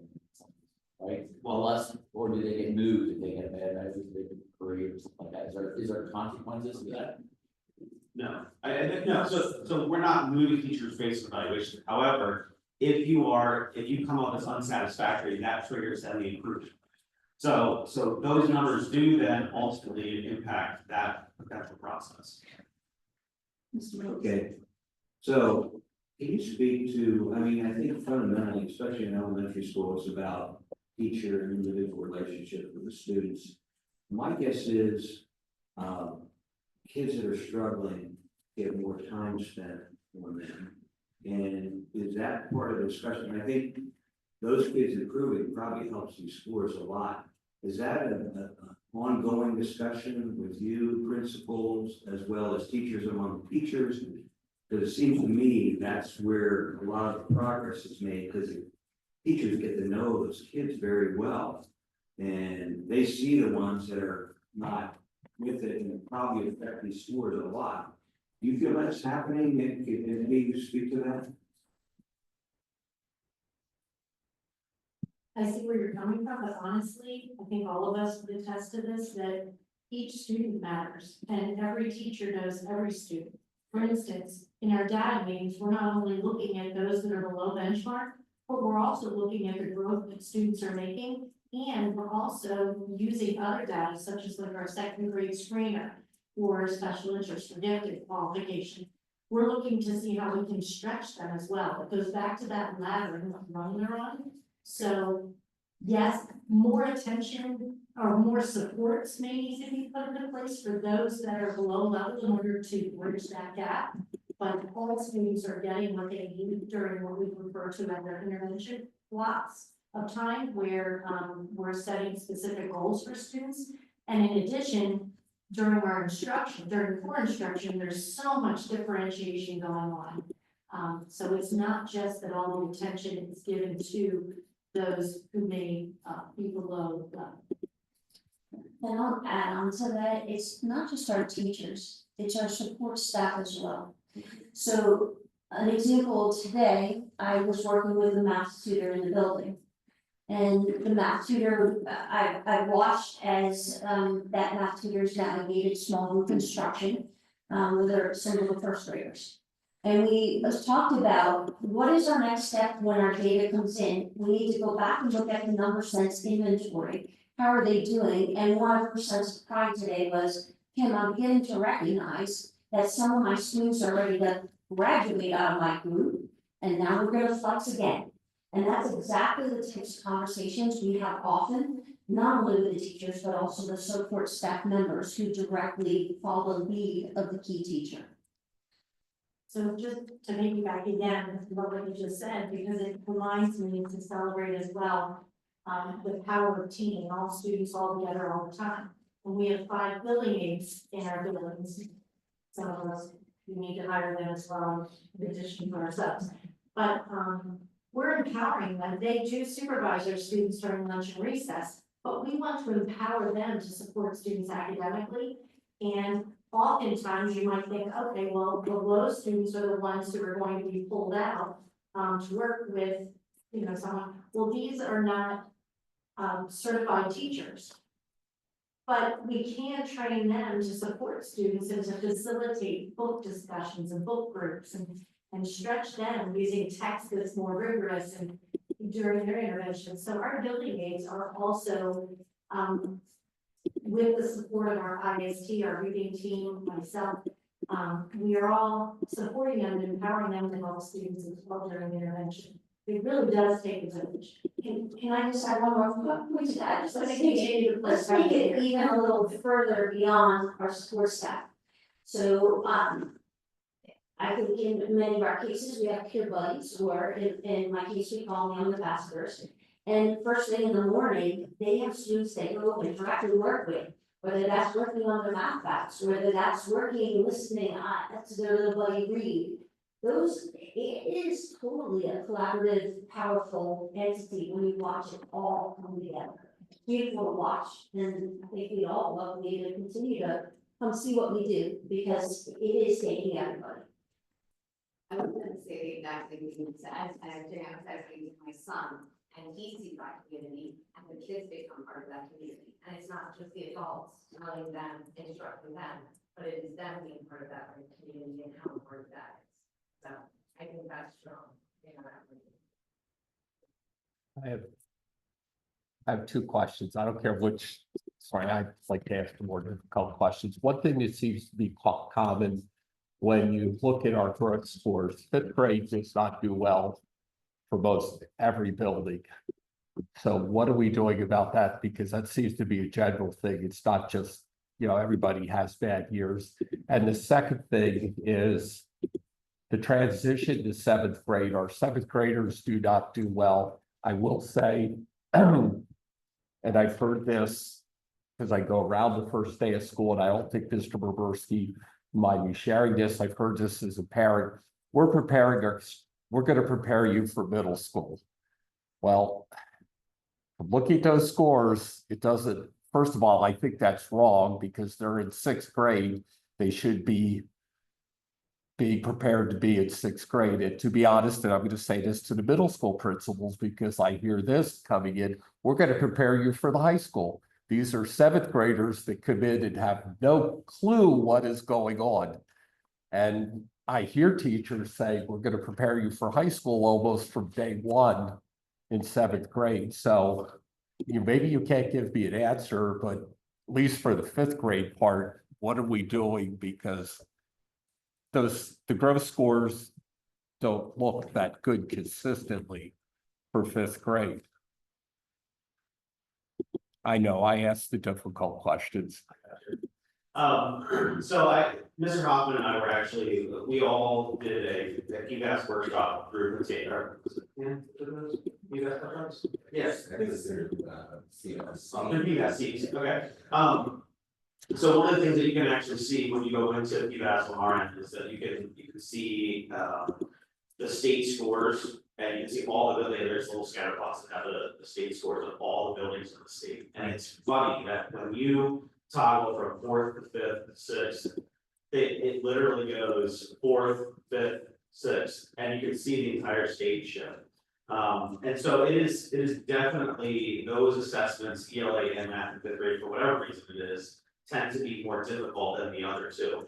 I think one of the things, again, is that the new information that we have that we're gathering through these benchmark assessments, knowing the correlation that we do now have through the STAR and what they say correlates. So, when they hit this percentile, they're more than likely going to be proficient. We're able to monitor that so much more closely this year. And so that should help us all in those grade levels where we've been struggling, is to be able to really watch those grade levels who historically have underperformed in terms of growth. See, okay, which students do we need to work on now, because we know that this is the level they need to reach, and then be able to prescribe for them individually. And again, that's something we haven't had in the past. And then for the middle school, I'll let Dr. Grumall answer all those questions. Okay. I forgot you. I agree with Tom, like, too. If you think of the way the standards are written, they're written in bands. So the third to fifth grade band, all the standards are fairly similar across third to fifth grade. But what they're expecting out of fifth graders is really, really difficult. I've had them monitor classrooms during PSSAs, and kids raise their hands, we hear read things to them, and I'm like, I feel like the fifth grade test might be harder than the sixth grade test. I mean, I read it, I didn't remember it. I will add it. It's been a while since I gave this. I've recommended to the board that, because you can go to PD website and you could just, if you look up release items, if you look at the released items, I would honestly believe that for a lot of people, including if you took the fifth grade, sixth grade, seventh grade, eighth grade, just general PSSA math test, you would have difficulties passing it. And if I remember correctly, passing does not even mean like we think of passing, you're getting a 60%. You're just, they go for a lower score. So it's not like you're taking a regular math test where if you get a 60, you at least get a D- on it or whatever we're using now with it. So yeah, it has become even more difficult from when I taught it, because I was a math teacher at one time, was teaching fifth grade, so I could go around and actually not give it, but I could look at the kids' things and know they were answering the questions right, because I could figure them out in my head. And so I actually got out of there with a pretty good idea of how my kids were doing. But I looked at those release things and thinking, okay, I couldn't do that now without a calculator or pencil and paper. I don't want to cut off any questions if you have more for the elementary team, but this, since you asked a question about seventh grade, could be a natural time to bring secondary principals up here unless anyone else. Just have one more question. Talk about, Yeah, and maybe, I don't know if it's for the principals, Dandridge, the Mercy, how do you ensure that you break the kids up evenly? I.e., I'm concerned that sometimes one teacher will get a group with a lot more difficult students and may look like they're not doing as well, and they really are. How do you ensure that equal distribution of students in the different classes? Is that done by you guys? Is that done by Dandridge over here? No, we, building principals are the ones that make up classes and in coordination with our core teams, I think most of us do. So, you know, we sit down at the end of each school year, we take a look at conflicts between students, we take a look at matchups between personalities, we take a look at individual achievement. I mean, there's a ton of stuff that goes into that, and I would say for the most part, we're always aiming to balance classes as best as possible. You never know coming into the next school year how personalities are going to clash, what's going to happen in individual situations, but I think ultimately we're trying to balance caseloads across the board. I guess if though you have some teachers say, hey, you gave me a run for it, so does that happen at all? I think it's year on year dependent, and like I said, I think sometimes best laid intentions are, you look at a class, I can think of a couple this year where we looked at the end of last year and we were like, that's a good group. And you put the personalities in the room together for 180 days and they go like this. And yeah, it ends up being a hard group than you anticipated, and it's not intentional, it's just the way it works out. So like, Yeah. So, one piggyback to that, just real quick, do you do that for teachers, like you optimize staff and personnel against that too? So, you do that for children, right, for students, like who's gonna get along with who and how we have balance, but. You know, my personality and Session's personality are very different, so you look at it and go, this group would probably be better for Megan, this group is probably better for Pat. Do you do that for all the staff? Just curious. This group, so what do you, like, in terms of like grade level teams? Yeah, I mean, no. Well, like teaching personalities. Yeah. Oh, yeah, yes, of course, yeah, so like, yes, 1000%, like, you're looking at that and you go, okay, I know this teacher has this teaching style. Yeah. This kid is not gonna mesh with that, you're gonna mesh with this teacher better, so we're gonna place you in that classroom because the teaching, again, there's a laundry list of things that we all look at when we're looking at things in the classrooms. To try and make sure that's gonna jive as best as possible. I just have a few wrap up questions. It's all good. Okay. First of all, I just want to commend you for your leadership, because these scores would not be happening without solid leadership in each building. And so thank you for that. The reason our staff, support staff and our professional staffs are excellent is because they're provided with good leadership where they can thrive. And I just want to commend you for that. Now, adding to that, you said the new curriculum is happening. Spoken a little bit about the weaknesses with the fifth and seventh graders. My question now is, thank you very much for sharing. What do you need other than more substitutes and aides? And that's, you know, so it's, and I know this is a serious question, but it's like, do you different books? Do you need the social learning curriculums where anything going to do anything with that? Other than we just need more staff. Well, and I think we have the upcoming conversation around kindergarten. So I think as you continue next month. Yeah. So I think that would be another piece that our team is looking for, to sharing information and for whatever initial considerations could be made in this journey. We know that it might take a bit before it could be universal across the entire district. But going back to what we said at the very beginning, those, initial skills that we are developing with our young children, whether they've had preschool experience or not, are critical. And we've tried to build in through Owl Hill and through Thrive to Five. We have some preschool programs in our schools right now. But I think the kindergarten piece would be a really positive addition, to what we can deliver here in the school district. Would you recommend keeping elementary summer school going? Easy. I don't think we're making any recommendations based on the future of the kindergarten program at this current time. No, but I wanna make sure I understand what you're suggesting. I want to echo what Mr. Johnson said too. I appreciate later discussion on all the collaboration because that makes me feel, I'm not as worried about scores when I hear all the stuff that you guys are doing, which I already expected you were doing, but that was excellent discussion. Thank you. Elementary summer school success. Yes.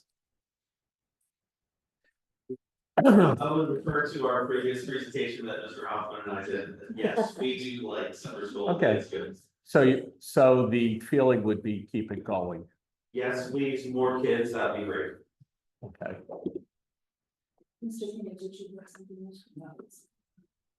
Any other words of wisdom or request for something that we might do other than full way to burn? Instead, I'm gonna keep those in each, so they just to verbalize it, it's good to hear that. And I won't stop them all day. Well, no, we're not prepared, well, we probably could, but we're not going to. Okay. And I will just add, because I can totally understand once you're dismissed if you get up and leave, but I do appreciate coming around and seeing you. I will tell you when the Mustard Dandridge tour agency gets a schedule to me, I will be coming around again, probably several more times, but I really do enjoy that. I see you work, I see the things that go through. And I also say that for the middle school and the high school principal there, that is the highlight being on the board, being the president, but I did it when I wasn't president either, so that's always the highlight. No, as we're transitioning, thank you, team. And you may go home. Several of you took the words out of it, so it's an honor to work with this group of individuals. They have a tremendous amount of talent and strengths that they bring to our elementary students on a daily basis and our staff. I hope you got an appreciation tonight for some of the complicated and challenging work that goes into education. It's not as easy as it is open the door, make sure the Fed get them home. There's a lot of science to it, and they really do an excellent job. So the secondary team is up here to talk about some of the data. Let me just want people to know. You're lost.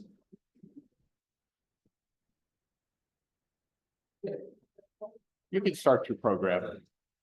I'll stay for this. I do have a question for you. Because I gave you two different ways to solve the problem, do I get two pieces, or did you give my wife two pieces and get? Two lollipops.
I can bang the gavel again. Okay. Oh, gosh. Guess I need to set my alarm next Just time, start, right? just start. That's what- Okay, Keep going. that's the time that, what? Dr. Brossman, 3 minutes between I classes. do have something for Fine, you, but so 3 before you minutes. leave. Yeah. Perfect. Are you expecting something? Fantastic. So who is doing this part? All right, You so. doing that part? Okay. This part. Okay, great. Thank you, Ms. Johnson. So we're bringing up the secondary team to talk also about their achievement and growth data. Less schools, so we can put more on the slide here. But if you're looking at the achievement data there for ELA on the left side and math on the right side, you can see a lot of green. We saw some great achievement results in the middle school this past year. A lot of improvement from previous years, some nice jumps, particularly 8th grade math, and that was one of the celebrations and the strengths in our data. With both schools jumping over 10 percentage points there, students proficient or advanced. And then if you look down at the Keystone data, just as a refresher, those yellow boxes, those are the years that students had banked scores. So those percentages are not great representations of the amount of proficient and advanced students that we had on the test. 2024 is the first year that we're back to no bank scores. But we still saw improvement in all 3 of our areas. Achievement wise, really feeling great that our students are finding success. And there's some light AP data there. We've been fighting, unfortunately, with the College Board to get some of the data out.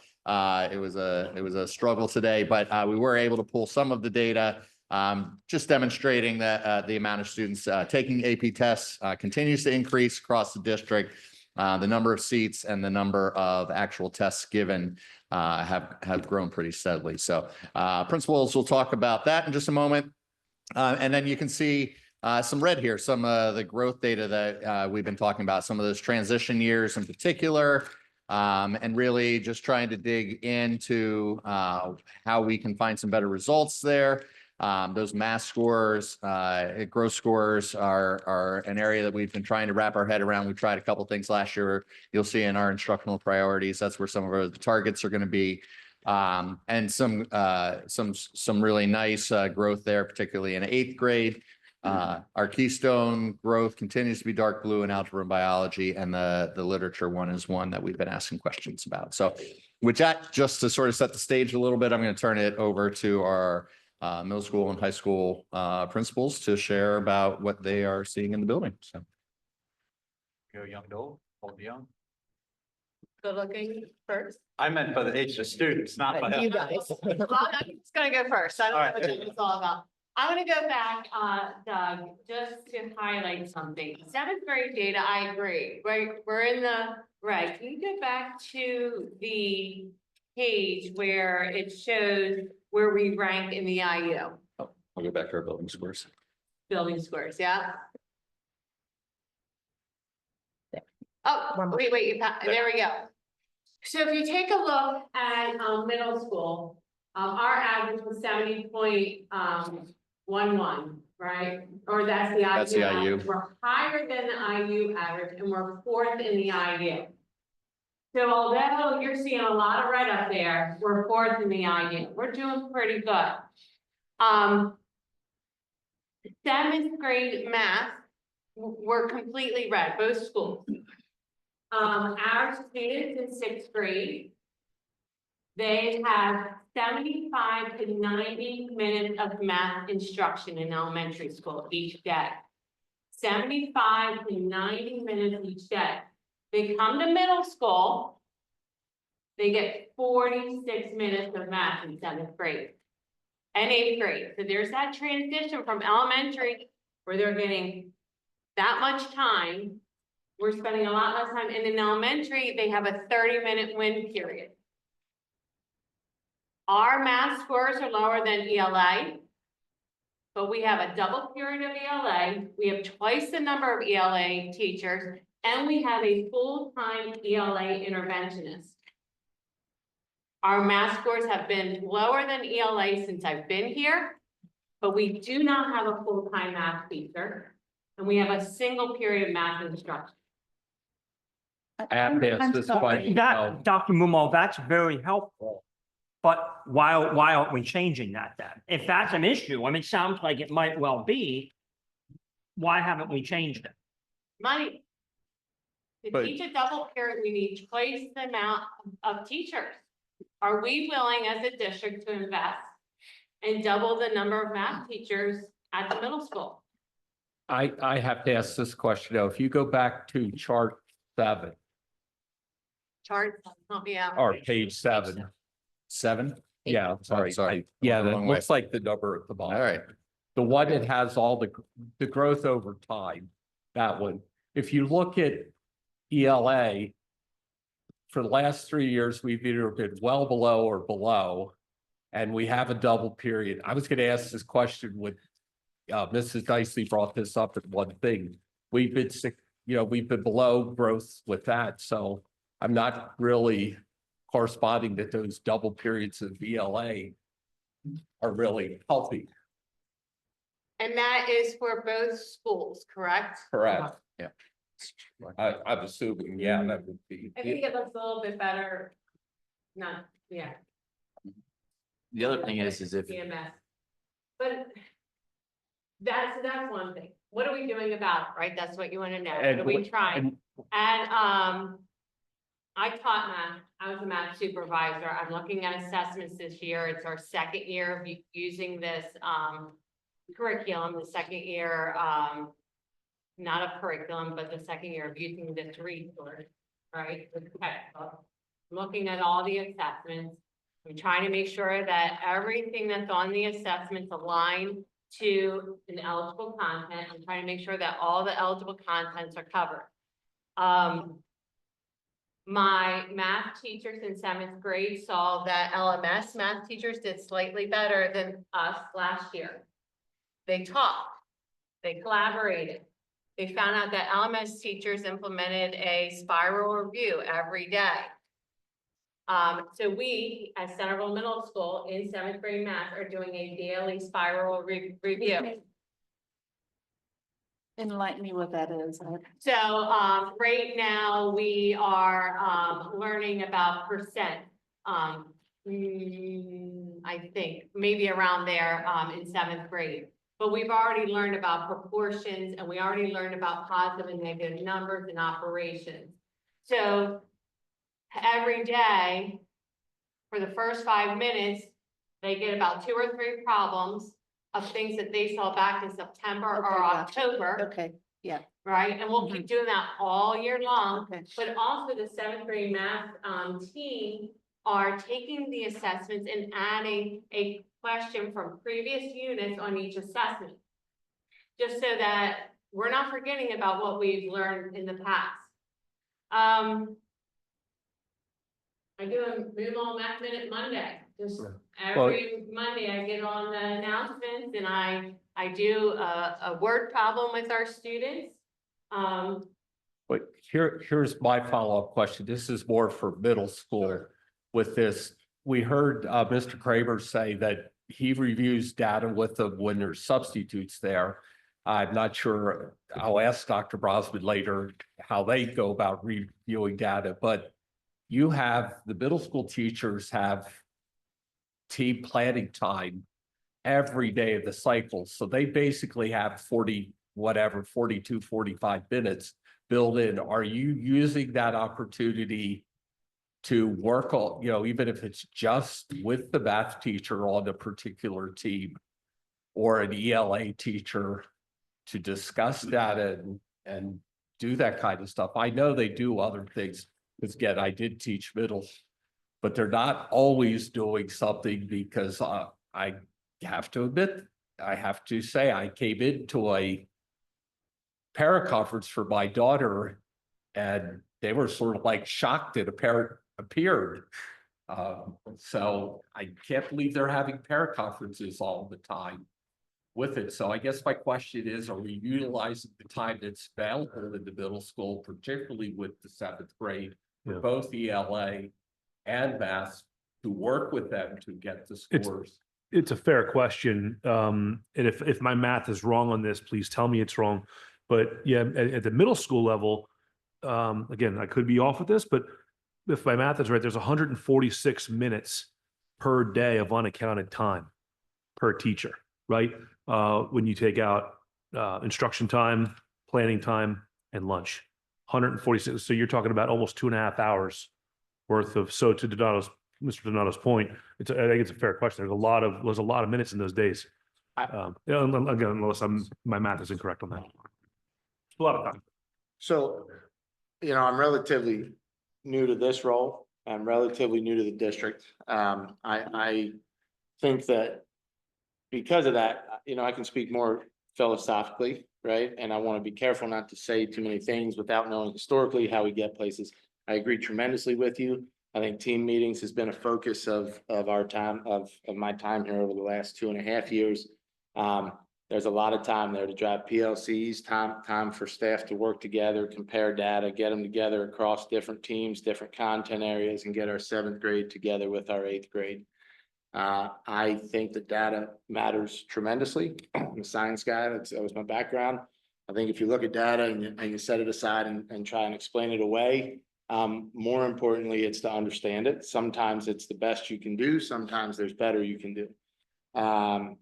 I think that our focus, one of my focus areas are on excellent classroom management, excellent instruction, excellent relationships.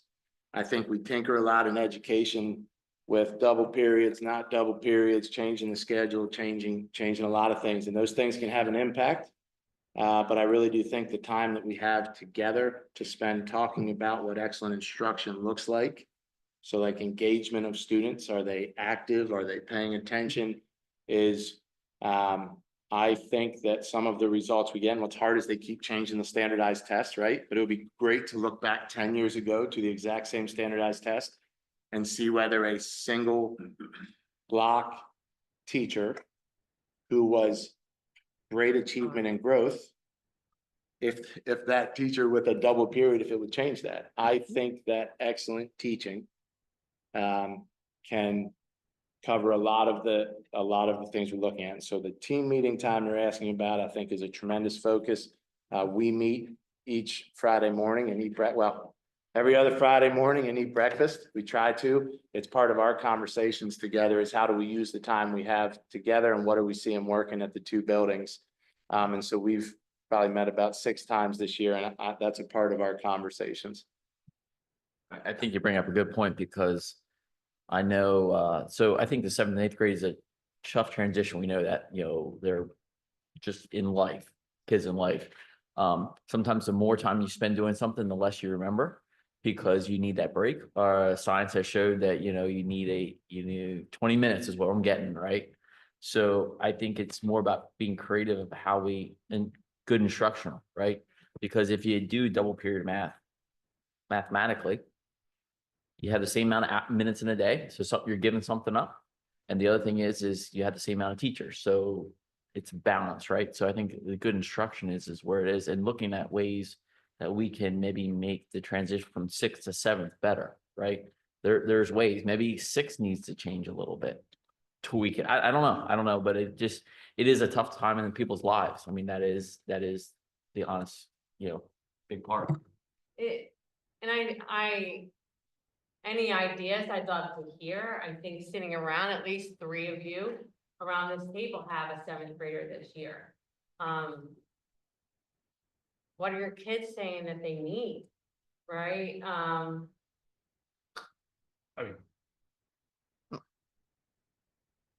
How was school? I still have a lot for you on that. I mean, Middle school is a really tough age. Yeah.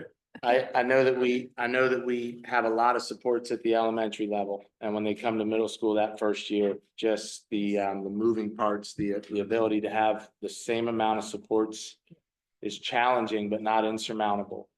I think that all content areas, the expectations they set in their classrooms, the way that they instruct, translates into how those students do in the tested areas. And so we can focus on only tested areas, which is important. That's where our data is.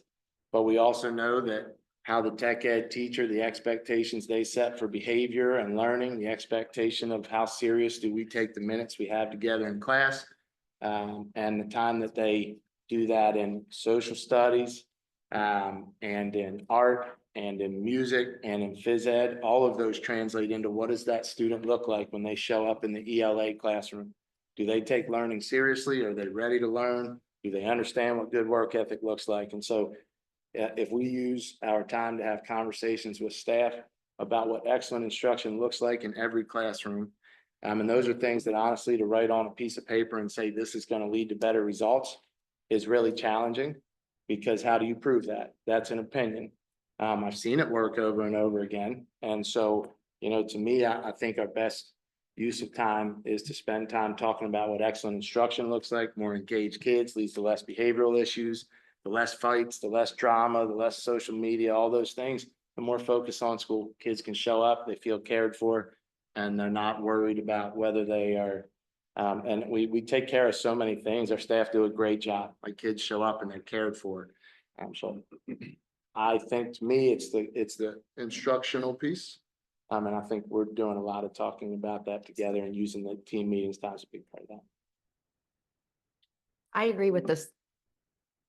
Less support in middle school because you expect them just to be more independent, where almost I think they need more, even though they won't ask for it or they won't tell you.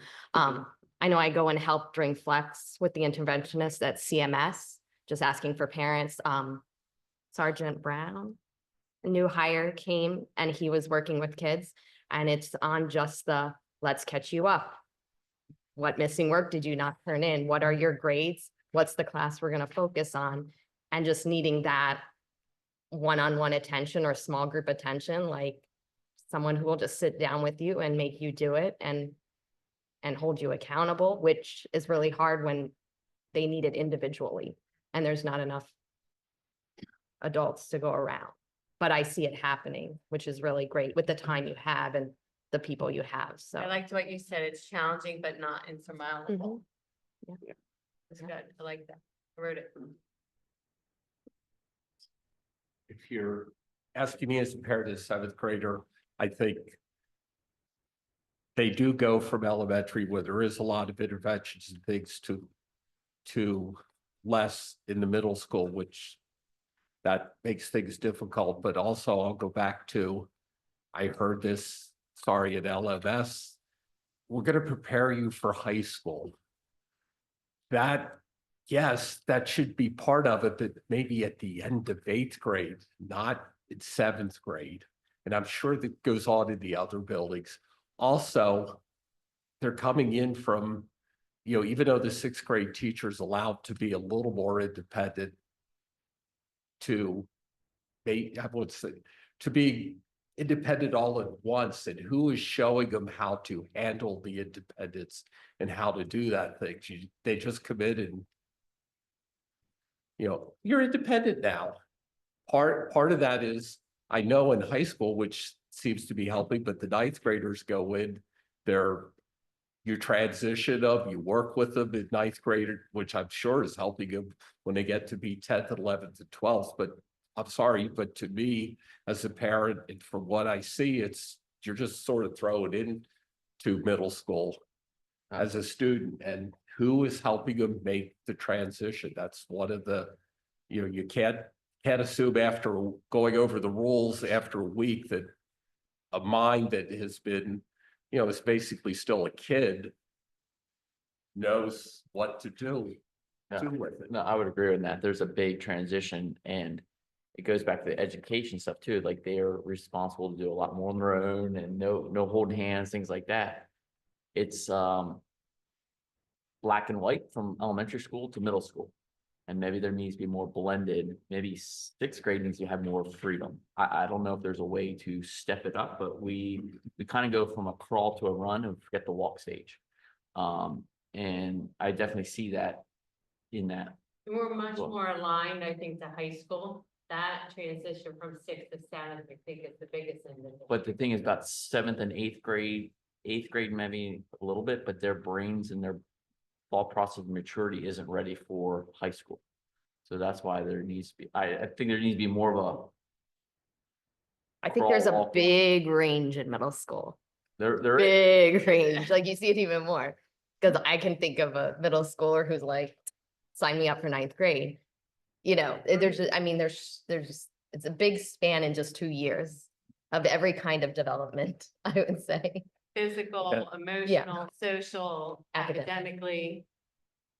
I will say for going to 6th to 7th grade, for 6th grade at least in my situation, you go to 7th grade now, other than language arts, they're 45-minute classes. The teacher can't cover as much. And even though there's less emphasis now, probably, I don't know about high school, but middle school and elementary school on homework, if the kids do not experience homework in 6th grade, which happened very little, and you get to 7th grade and all of a sudden homework appears, that is, maybe in 6th grade, and again, I don't think 6th grade should be, because I've heard this too, we're going to prepare you for middle school.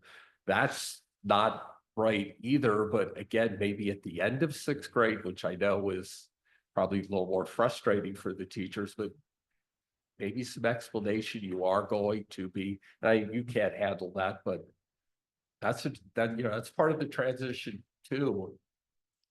So the question is there something more we can do for our 6th graders to help them ready to be for 7th grade? I'm sure this question has been asked over and over and over, but is there something we can do to help them be better prepared for that abrupt change? I think in some cases right now, that's more of a philosophical conversation as to how quick are we expecting kids to grow up?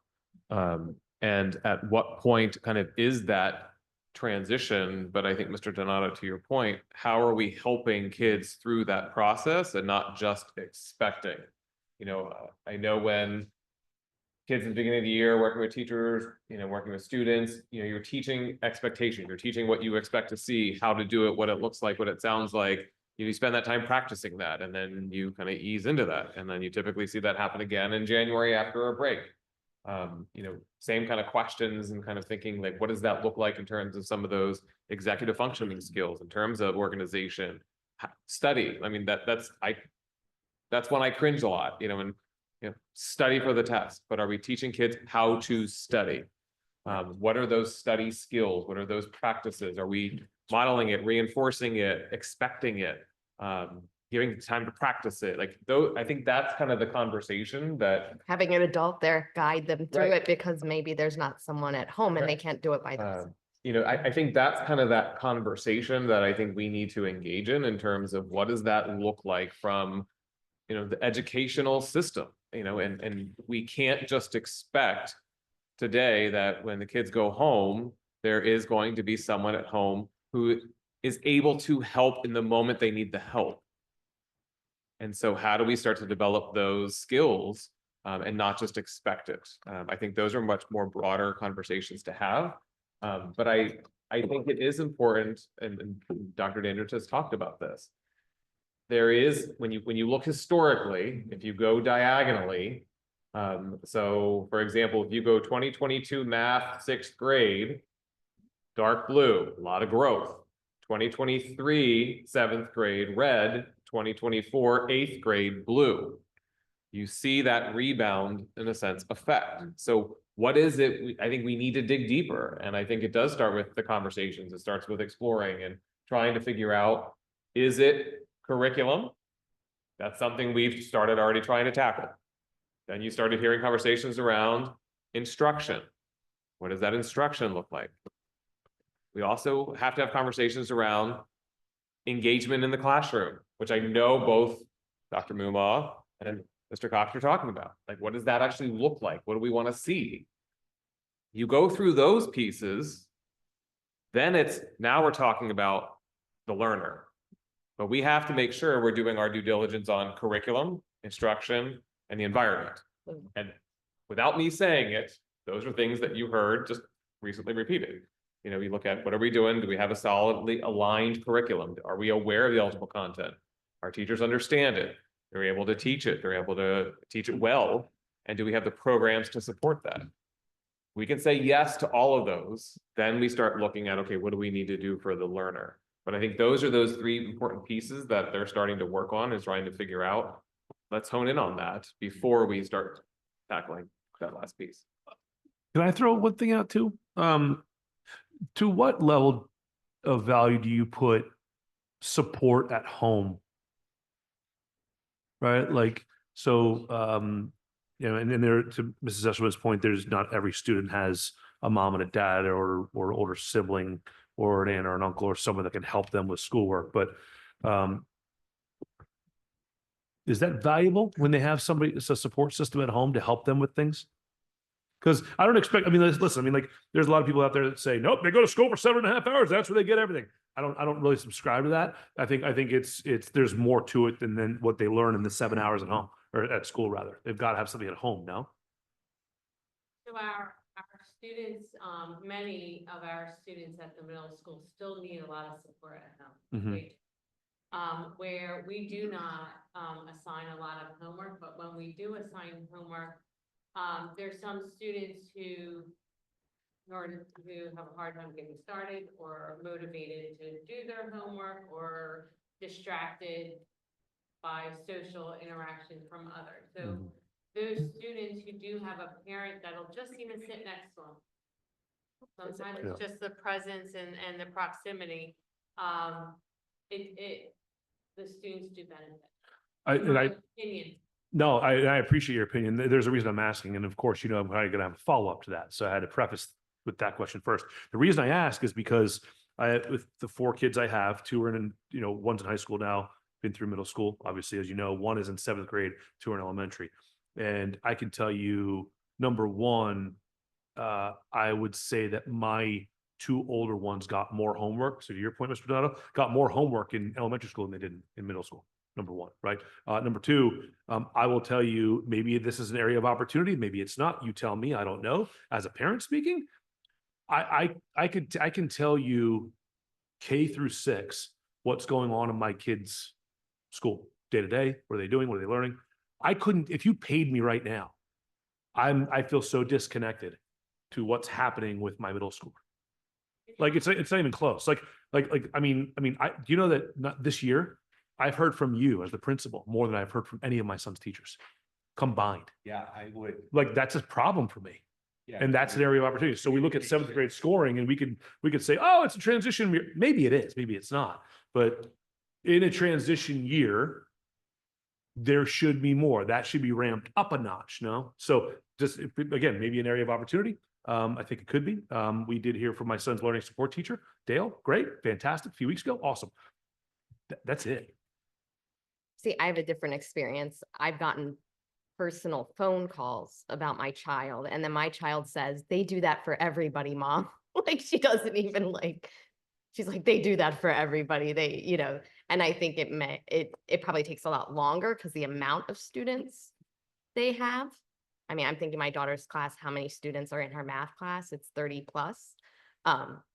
So to make those connections, and that's one period, you know, so you could have a roster of, I don't know. You could give me a number of like, what's a roster of one of your math teachers? How many students do they have in a day? So they teach 5 classes anywhere, on average, I would say about 150. Okay. Yeah, like, I mean, I just think it's the kind of the setup of middle school too, but I think there's an attempt, and I know that takes time. So maybe using any of that time to make those home connections or even the students connecting to I have no idea, but. I think it's an area of opportunity, like Pat said, that the middle school teachers have more downtime than the elementary school teachers. So all they have more students a day, they also have more flexible time in a day. So that's an advantage as well. I think the conversation about that's really meaningful. Definitely signed. I wrote it down. I think it's great. It's a great reminder. And I have 5 kids. 1 graduated from the district. We've been here 13 years. So I've been at one point I had 5 of our kids in 5 different buildings in the district. So I feel that, I hear that, and I go, that's actually an easy part to add that to our conversation.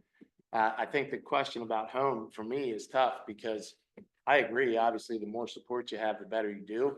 But I think that one thing in education that happens sometimes is we can point to a lot of things and say we can't control them, and that's the reason why, and you can't do that in other areas. So like, there are schools that are extremely successful that have high poverty, that don't have the home connection. And so we have them, I say this, so I've never actually checked the hours, but we have them more of their awake hours than their parents see them from the time they're in kindergarten until they graduate. I spent 20 years at a high school level, begging parents to come in, calling, trying to get it. You can't. So like, and I'm not, you want to invite them. That's why I think what you said, very, very timely, very important. But like to me, those supports, when I said that earlier, I wasn't saying that we should step them off. I was saying we actually need to step them up. And I feel like our counselors, and at the middle school in particular, I feel like I do a lot of counseling, and our counselors do, and we're putting out fires where if we were able to build the right supports, and I feel like we're having those conversations too in the mornings, but if we were able to build the right supports, you can help with the relational piece and the regulation piece. That really is what sets you up to be successful in classrooms. How do I react when it doesn't go my way? How do I respond to people that are, so I'm hesitant to say, yeah, of course, home, the more support you have there, the better, right? But like, I also think that there's so many parts to it, that I'm not sure that a half hour here, like you asked these questions, I spent 2 hours here thinking about this stuff. And it's so exciting to me. I love education. I'm like passionate about this, but like a half hour of time to try and explain or to give ideas. And so really for us to have time to work together with our elementary colleagues on a regular enough basis to, for you all to give us things to talk about and say, come back with us. Like, I've been here a long time today and I don't mind that at all. I say that because we do this a lot of days, and really for us to get together and meet and put these things into action with our staff is huge. The team meeting time's a great time to do that. Well, let me ask you this question. We have in-service days. I know there's lots of state requirements, but we also seem to be doing, to me, a lot of programs that maybe our in-service time should be, when it's not state required, dealing with things like teaching teachers how to use the STAR program or Renaissance, allowing the buildings to meet, and this could be at all levels to, and I'm not saying, again, giving teachers just time to work in the room, but you actually use the time to meet with, the math teachers or the English teachers or the elementary levels, the grade level. Do you mean have more collaboration? Is that what you're talking about? Or a Okay. time where the sixth grade teachers could be with the seventh grade teachers, or Mr. Keenan? So I guess I have a question, a follow-up to what Mr. Wagner asked, and I may not fully understand the concern that Mr. Wagner expressed, but if I heard you correctly, you're saying you don't feel that you hear from the faculty as much as you should. Is Correct. okay. But I guess my question is. It depends on the grade, right? Like, pardon me? It depends on the grade, right? I mean, Well, like. right, I mean, yeah, we're yeah, talking about yeah. the middle school right now. So. And at the same time, we're hearing from Dr. Mumal that there aren't enough faculty, that they have perhaps too many students, and that's one reason why we're seeing issues with math scores. I guess what I would ask is, what do we want them spending time doing? If there is a problem, certainly the parents should know that there's a problem. Students are ultimately accountable for their own learning, right? I mean, the students are accountable for their learning. If you're a 19-year-old student. Do we want the faculty, in the absence of a problem, do we want the faculty spending time calling parents saying, hey, everything's great here?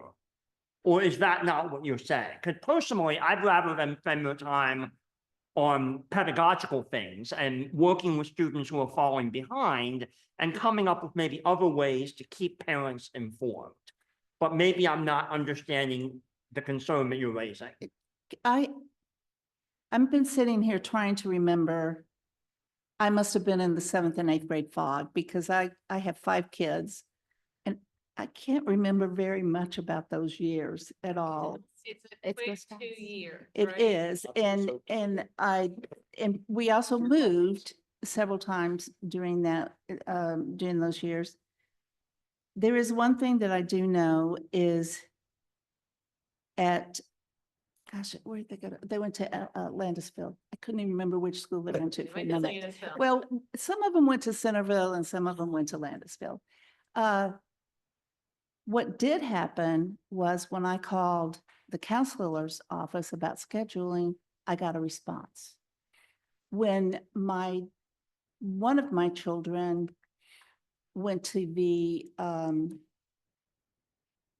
counselor's office, who was actually functioning as a counselor, I'm sure he did scheduling and all those other things.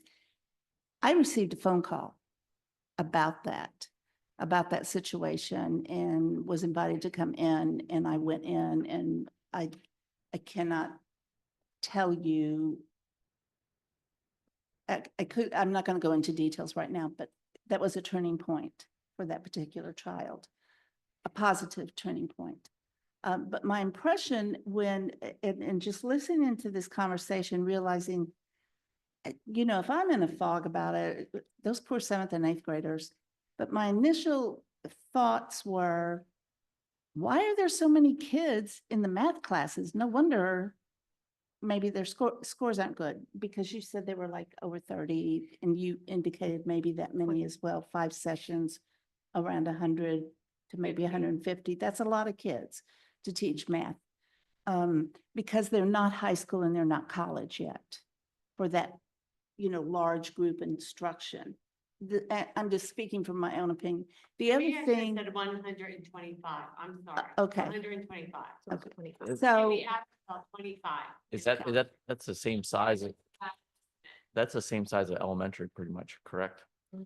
We roughly, Cap would be So- 28, so 28, it just so- depends on the size, so on it's- the class. roughly the same size class, give or But take margin of error. less time on different subjects. My second thought was, we spend a lot of time talking about these are exploratory years and they have a lot of, I don't remember what we call those extra classes, exploratory classes. There used to be a class that they did have how to study, how to write a paper, things like that. I don't know if that still takes place or not.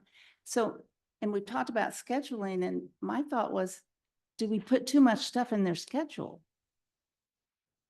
Too many classes, too much exploring.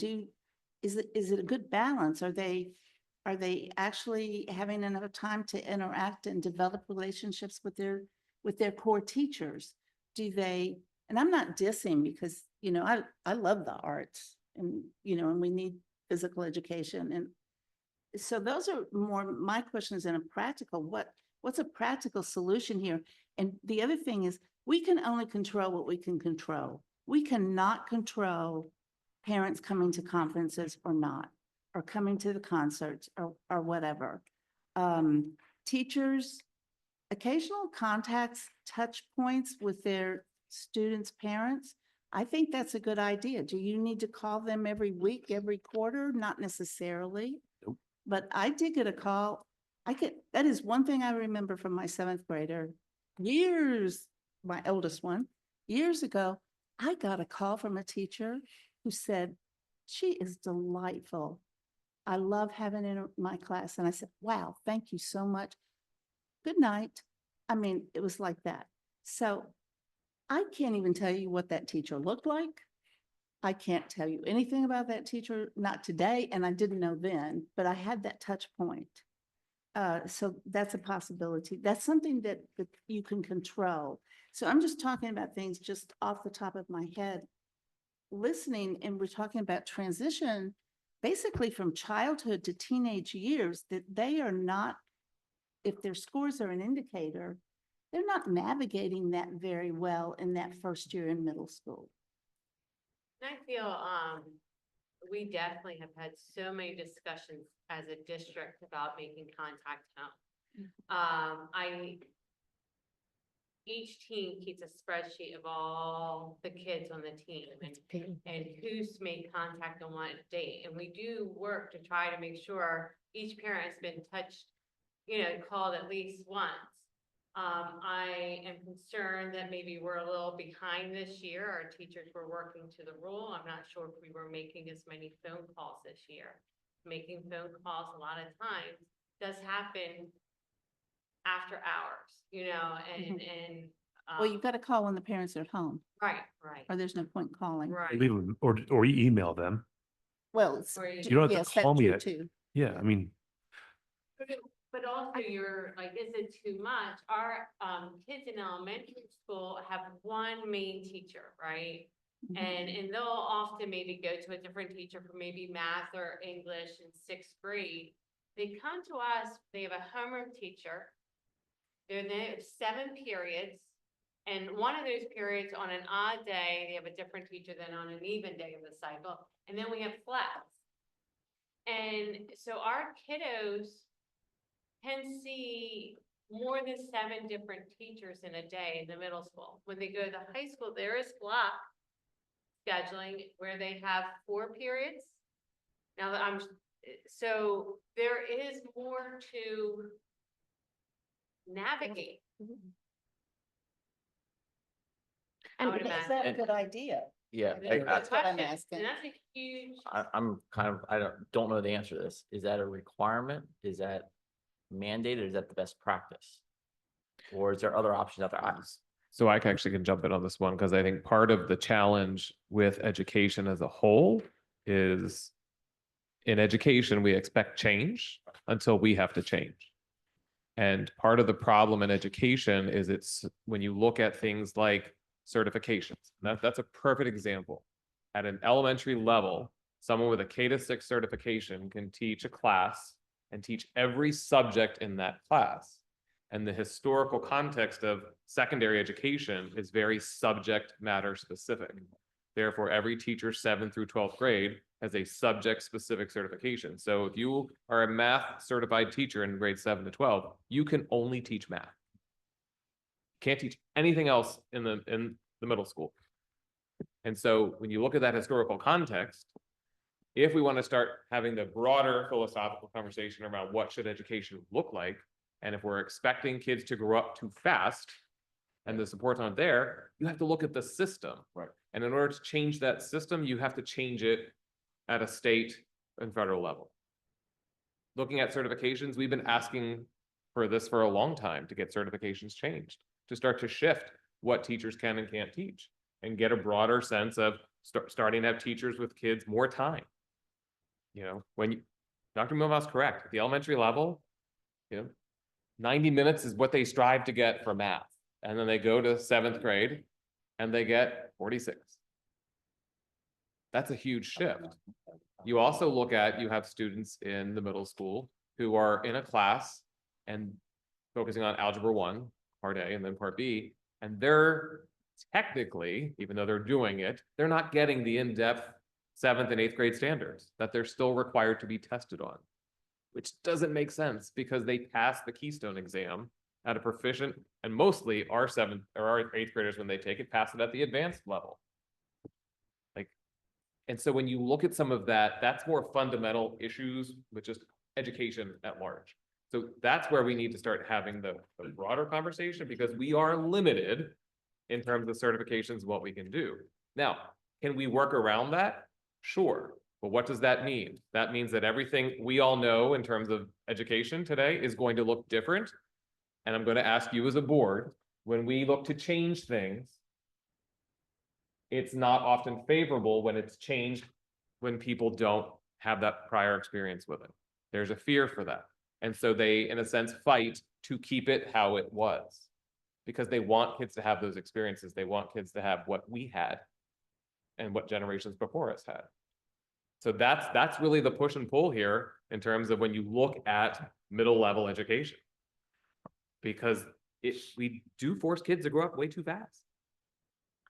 Are you saying that possibly block scheduling might be better for 7th and 8th and the shorter periods for high school? Is that kind I of think what you're kids at the suggesting? middle level need more time in the core content areas.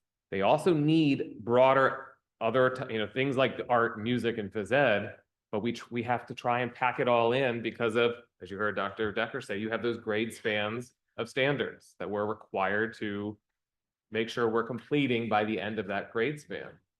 And so what historically schools have tried to do is you sprinkle a little bit in 7th grade, and you sprinkle a little bit in 8th grade, and then by the end they've hit, the grade span there, and then they go up into the high school. When you talk about communication, I found this in elementary school. One of the things Mr. Wagner said, knowing what they're doing, and Schoology is a great thing, but parents are never given instructions on how that operates. It's a headline. It's, and some of the teachers go into great detail about it. Some of them, again, I would have no idea what my daughter is doing in each individual class. And I would also say that probably relates to elementary school and not, again, with my biological children and older adopted child, that wasn't a big thing yet. So I can't say for high school, but I would probably assume it's the same there. Explanations on how to get in and how to actually use Schoology as a parent. You can't just assume that parents can figure this out. A lot of times I'm asking Lisi. I have to admit, sometimes I have asked the superintendent how to get to some things in there, and I shouldn't have to do that as a parent. That really should not be the parent's responsibility to try to figure that out. It's a great system and I know it works, but again, it's, what do teachers put in there? Where are you supposed to find it? Or you mentioned Freckle there, and I know my daughter does things to that, but I have no idea where that is or what they're doing with it, or clueless. I know Dr. Dandridge, that's something we're looking at their scores, but again, as a parent, no clue what it is. We're having a conversation about a lot of things, right? And communication home should happen. There's no end to the good things we should do, absolutely. And it requires that conversation. I think that a question came up about, mandating it. Is it required? The more you mandate, the more you got to follow up on. If you don't follow up on it, the only people you're actually draining are our best staff, who constantly say, I'm going to do everything that's asked of me. And they're overwhelmed because no one can actually oversee it. And it's not that, I don't want to say there's not a worse staff, there's not, because the people in our building, like, I've been so impressed leading there, it's been amazing.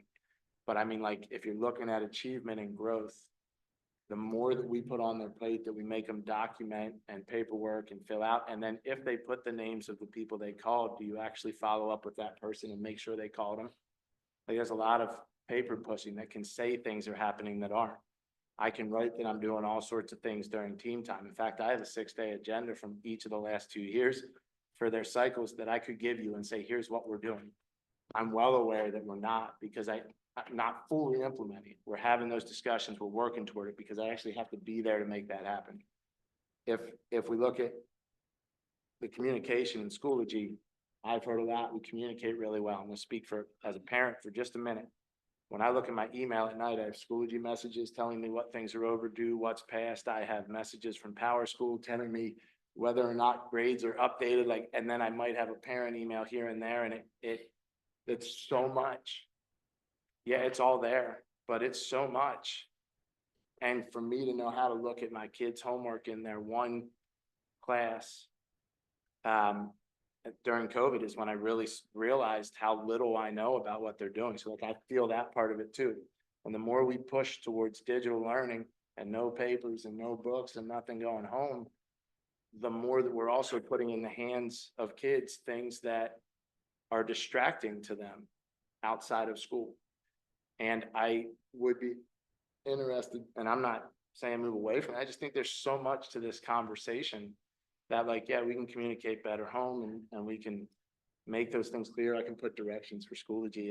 They're there. I think there's a big conversation to it.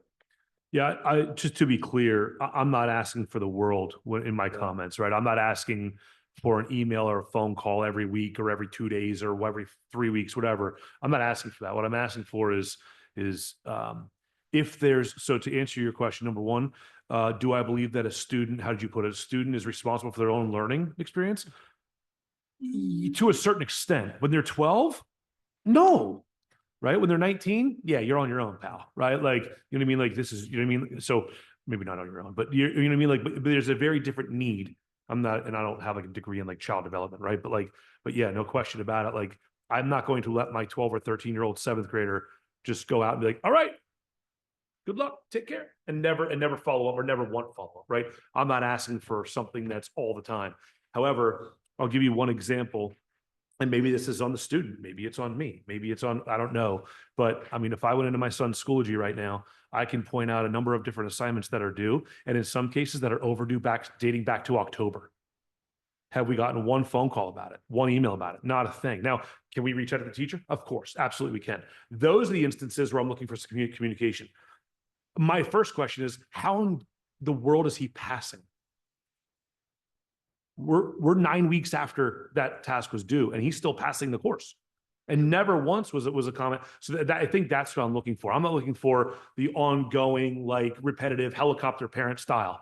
I'm looking for, like, let's just make sure we have a good conversation so we know kind of what is happening, what's not happening. And you know, Schoology or any kind of database like that is only as good as those who use it, and only as good as those who actually put information in, right? So there's going to be a wide range of who uses it well and who doesn't. But for me, I think when I think about what I just outlined, you extrapolate that over 252 seventh graders at CMS as an example, right? Roughly, or 250, 260, right? In each grade, you extrapolate that over the entire student body. A rising tide could lift boats, right? So as we take a look at scores, will that change it? I don't know. Do I think that it could have a possibility of potential to change it? I'm willing to take a shot before we go to block scheduling or before we start hiring people, right? Let's do the minimum. That's what I'm asking for. At the risk of making an awkward transition here, I do want to give Dr. Brossman an opportunity to talk a little bit about the high school and kind of bookend this conversation with where they're getting at the end of their career before they're heading out to their post-secondary world. I was content to stay hiding over here. I have one thing. You guys came with papers, and so when Bill's done, you came with a list of things to talk about. And I think we probably didn't even get to what you wanted to talk about or what you wanted to share with us. We kind of got, so if there's something that you feel like that you need to share with us, please come back at the end after we hear from the high school and do that so that that's why we asked you to come tonight, so we could hear from you. So. Mine was mostly blank. I've been taking notes, but thanks. No, you're right. I do have a couple of things jotted down. So do you want to jump back to? Yep. It'll take me a second, but I'll be there. Gotcha. Here. That one, right? So just from the high school, looking at a couple of things, and we did have a wonderful session the other week with the PVAS team, walking us through our data. It was a super helpful consultation that Dr. Dandridge helped set up with us with the state.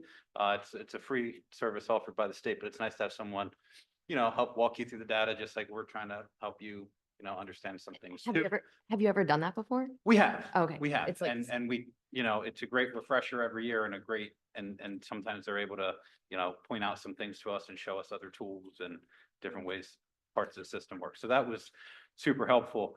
So a couple of things that jump out, obviously, from the high school data. Our achievement, you'll get 2024 up there.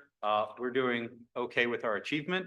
However, one thing that's important to me is when I look back to 2019, we're not back to our pre-pandemic levels yet. We are bouncing back. But the other thing that's very different from the high school, when you're looking at our data versus every other building's data, is our scores are, and Dr. Dandridge referenced this, they are banked scores, which means a kid could take the test in 8th grade, 9th grade, 10th grade, but the scores that count they come into play in 11th grade. So it's not a capture of a single year, or so that's why the scores were so low last year, because those 11th graders were in 8th grade in 2020, and they didn't have to take the test. And even though they didn't have to take the test, they still counted against us for not having a test taken. And so that's what kind of, hit those scores a little bit. So this year's scores are a pretty good baseline, yep, to kind of look at where we're back to in the post-pandemic world. So we've bounced back okay, but obviously we have some way to go before we're back to 2019 levels. With that, on the growth slide, we are very proud that our algebra and biology, we have dark blue growth, which means our math and science teachers are getting a lot more growth out of those students than what the state projects. They're growing them more than they should be. Our ELA teachers, we're not seeing the same amount of growth out of our students, but when you go back to the other slide again, but our ELA scores in achievement are the highest. So the ELA students are scoring the highest, but we're not growing them as much, which means that kid is doing about as well at the end of the course as they were at the beginning of the course. They didn't grow a lot. They would have achieved about the same amount at the beginning as at the end. So that's something we want to work on. And that's obviously we have to grow the students so that that achievement can increase so that we can get back to that pre-pandemic level. That's how all those numbers and indicators kind of work together. So we know we have some work to do on our ELA growth, what we're doing to grow those scores. From some of your previous conversations, yes, we do have the ability through PVAS to look at teachers, how much an individual teacher is able to grow a student. And teachers get those same colors, the blues and the greens and the light blues and all that. And I know there's a question earlier about well, what about the mix of kids that they get? Well, the state is, the mix of kids, while it's important to what you're teaching and how you're teaching them, in terms of how much the teacher actually grows them, it is individualized by how much that student should grow. So the mix of kids, like you could have a group that has a lot of potential for growth, they're in a group that's not expected to grow a lot. So it's really about how much they're meeting that state expectation. So we do look at that for the teachers. A couple data points that aren't up there that I did want to talk about with you quickly are our WIDA testing. That's for our ELL, for our English language learners, how their proficiency. Those scores are also, we're not at our pre-pandemic level. So that's an area of interest for us, working with our ELD department to make sure we're meeting the needs of those kids. Some of our most at-risk kids, students that are new to the country, new to our community, new to our school, how much we're growing them and increasing their English language proficiency. So that's an area of growth for us. And obviously those students also take the Keystone. And so their ability to perform impacts that score too. So it's all kind of working towards the same goal. But one other data point that's not up there that's very important to me is our attendance data. So pre-pandemic, the high school's persistent attendance rate, meaning kids that are pretty much always there, we're at 90%. So we had 90% regular attendance rate. We're currently at closer, a little under 83%.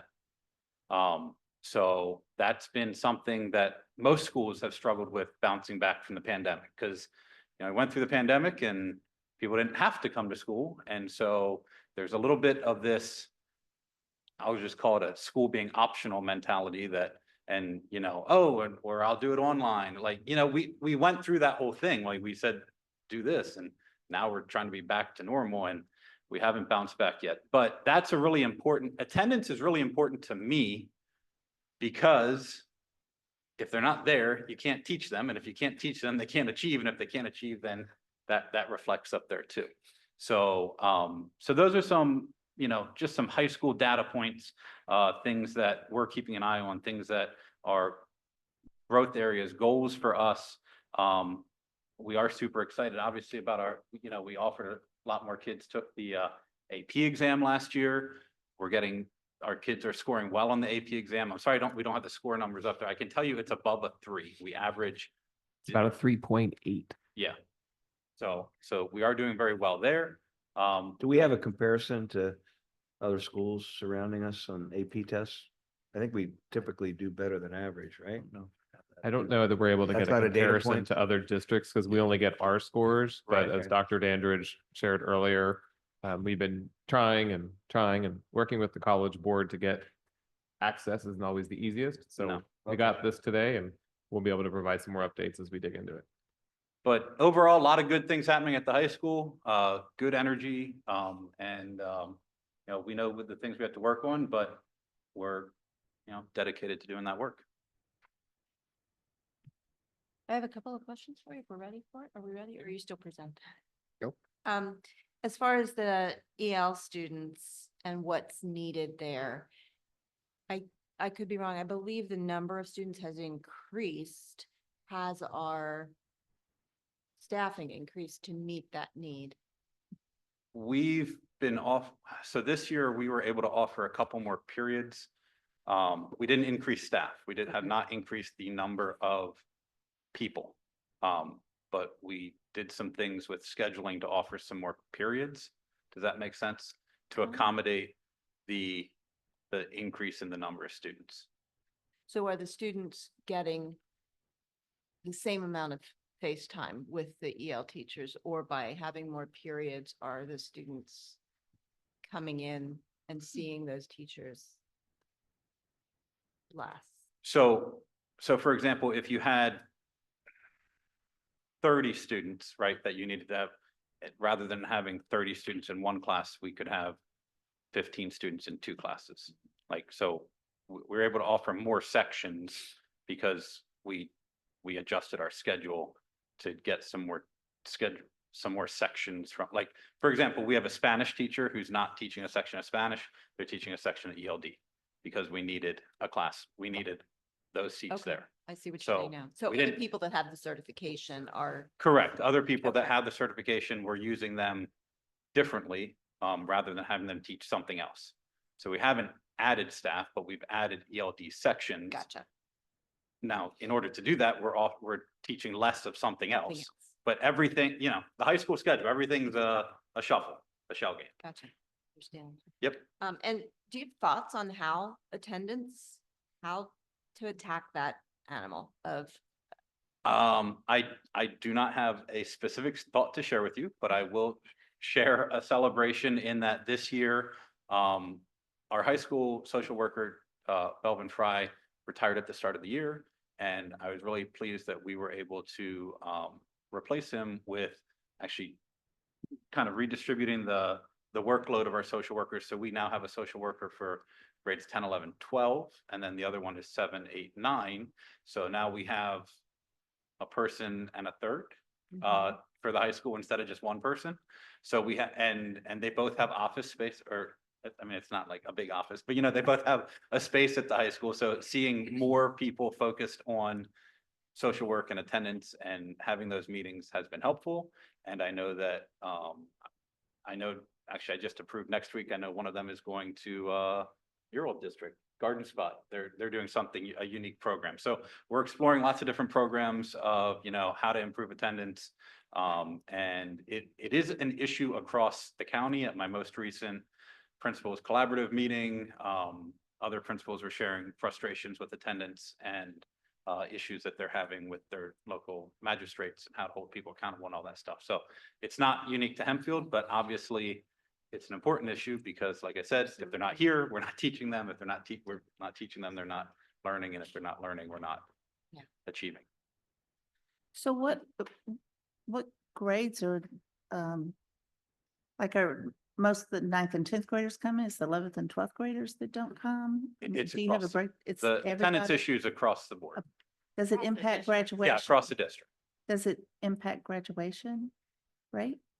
Yes, it would. Yes, it's impacting our graduation rate as well. Because if they're not coming, and eventually some of them just drop off and they would drop out. Like, I don't even know how to phrase it, but how, is it like 10% fewer kids are graduating, or?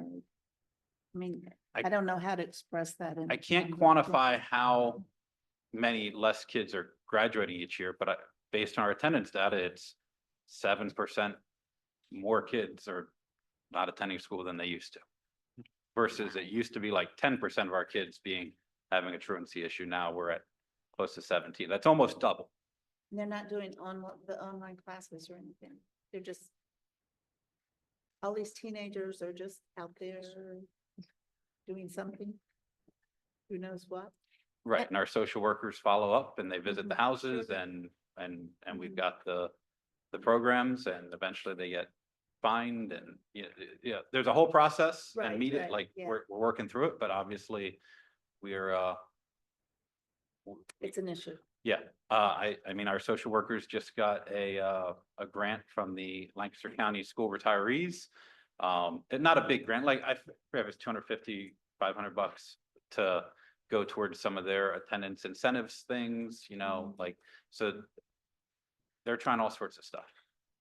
I just want to throw, I threw this out before and I just want to ask the question. Do we have it reversed? Should we have the block scheduling in junior high and the 45-minute schedule in high school? Because it seems to me this adjustment is harder because of going to 7 45-minute classes versus block scheduling from elementary.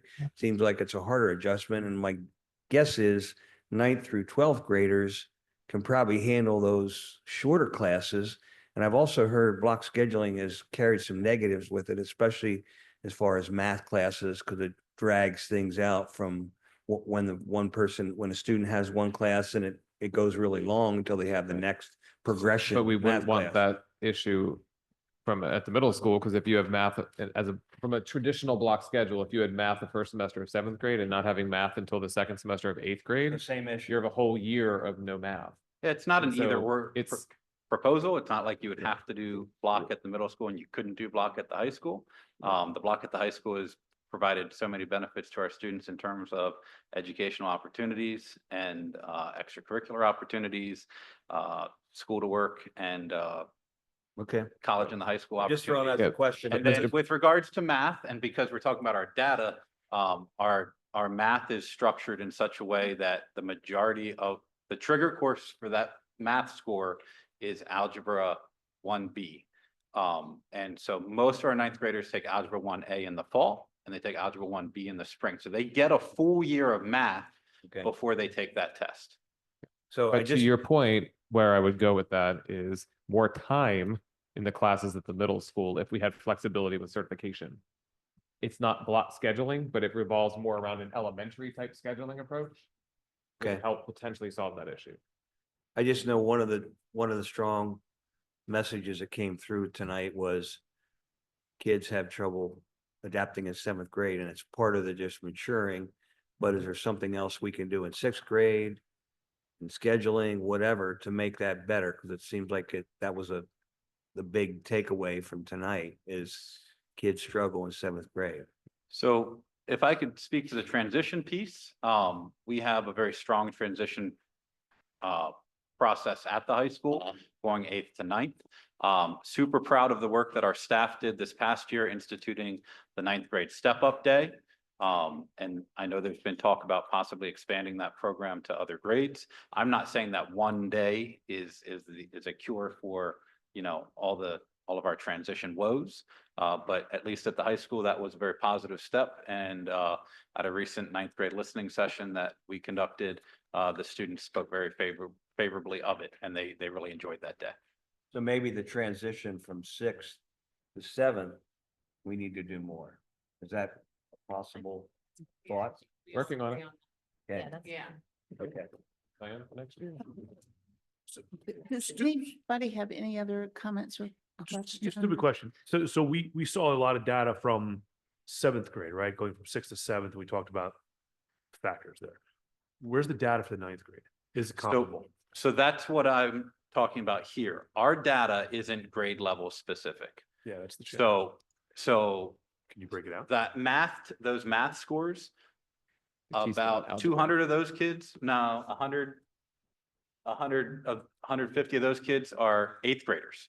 They took that test when they were in 8th grade because There's no they way to took break it out. Algebra 1B. It's like a hodgepodge. And then So maybe middle a school lot is of our doing 9th better than graders- we think. I said, so maybe middle school is doing better than we think because a lot of them are doing some of this stuff Yeah. while they're with you guys. What you're seeing at the middle school that's not up there on algebra is just the 7th and 8th grade PSSA. That's what factors into the middle school scores. The algebra keystone of students who take it in 8th grade, it gets banked. And as Dr. Brossman just shared, when they get to 11th grade, their score shows up for the high school. So when majority, almost 99.999. It's 100% are proficient or advanced in the 8th grade Keystone exam. Like, so thank you, middle school, because you guys do a great job preparing those kids for that exam. But then those kids also have to turn around and take the 8th grade PSSA math test. Did we? I'm sorry. Did you guys have anything, the middle school contingent there? Mr. Brossman. Sure. Sorry? I just have another question for Dr. Brossman whenever we're ready. Oh, go to circle ahead. Back to that. I'm just thinking about this attendance issue, and just remembering the issues that some of my students had when I was teaching. And are you able, do you have any methodology of figuring out through the social workers what the core issue is that's keeping them?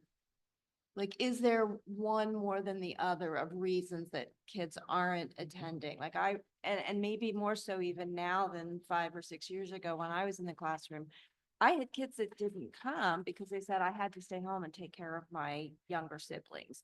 Or, you know, my parents had to go to work and or I was with my dad this weekend and I didn't have transportation. Or is it illnesses, or is it mental health or anxiety? Like, do we know one more than the other of why? We certainly have more multi-family households in the district than we used to. But I don't have a specific answer for you. I could certainly check with our It's just social a workers. and curiosity email you of an if answer. we knew what the root causes were, then we'd maybe be better able to figure out what a solution is of how we could help those families. Or, you know, at the high school level, they're skipping out because they got called into work and they don't want to lose their job because the finances are more critical to them in the moment.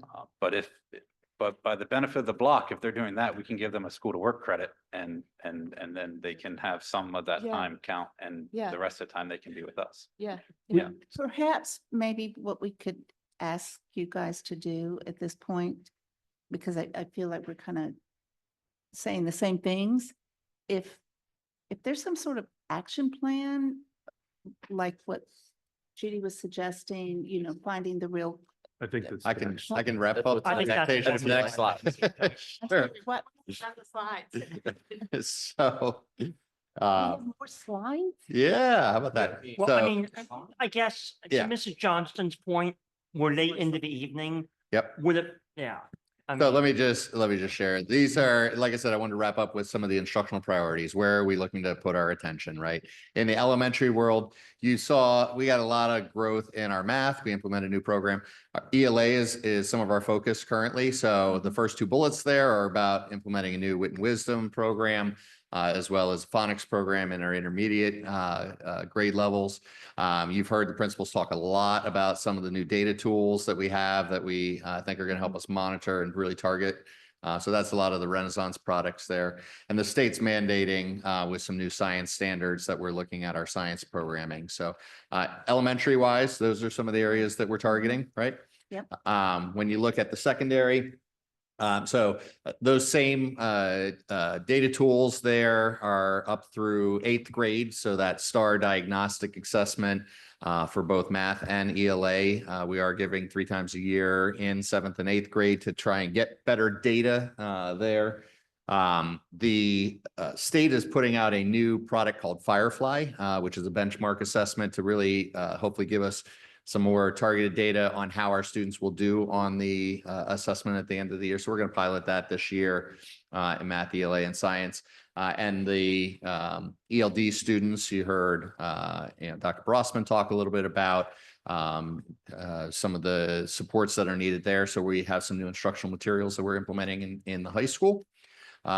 In math, which is one of their areas of focus, This is the second year of the implementation of that new Envisions math program in grade 7. So we're hoping to see some better results as we get over that implementation dip.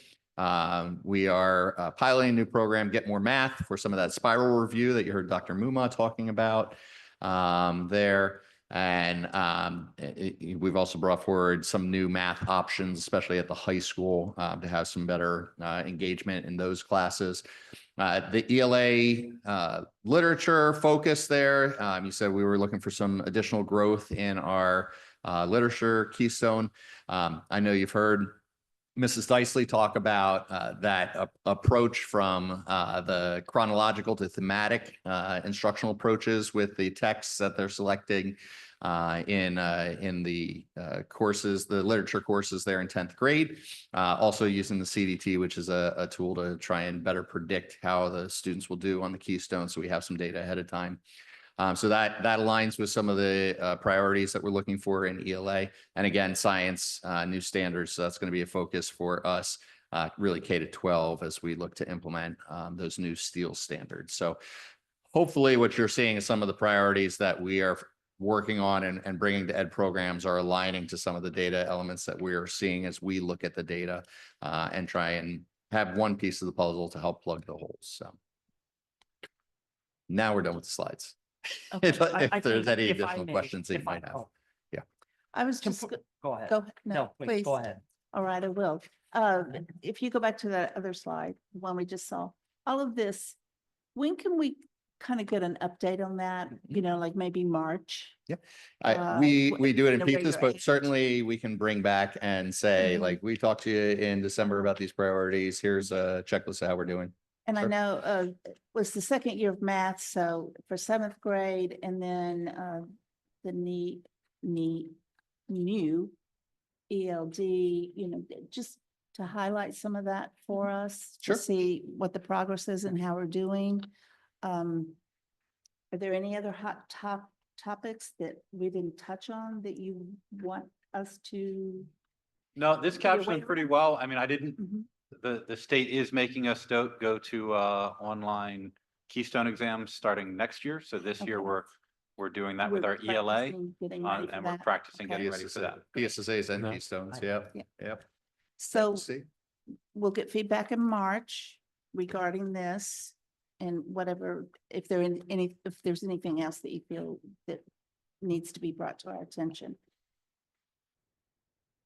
Can we go to the thank you slide now and draw this to a close? Yeah. Yes? No? Yes? Thank you so much for coming. And again, we really appreciate the work that you're doing and the leadership that you're providing for our schools, for both the staff and for our students as well. And we know you care, and thank you. Thank you very much for that. Thanks. Thank you very much. Thank you. Okay. Thank you. All right, thank you. Do we have a motion to adjourn? Motion to adjourn. Second, So moved. all Oh, in favor, second. raise your Okay, hand. second. Okay, thank you all Yeah. who came and listened to everything, who participated, and to the board. Good night. Good night. Happy holidays.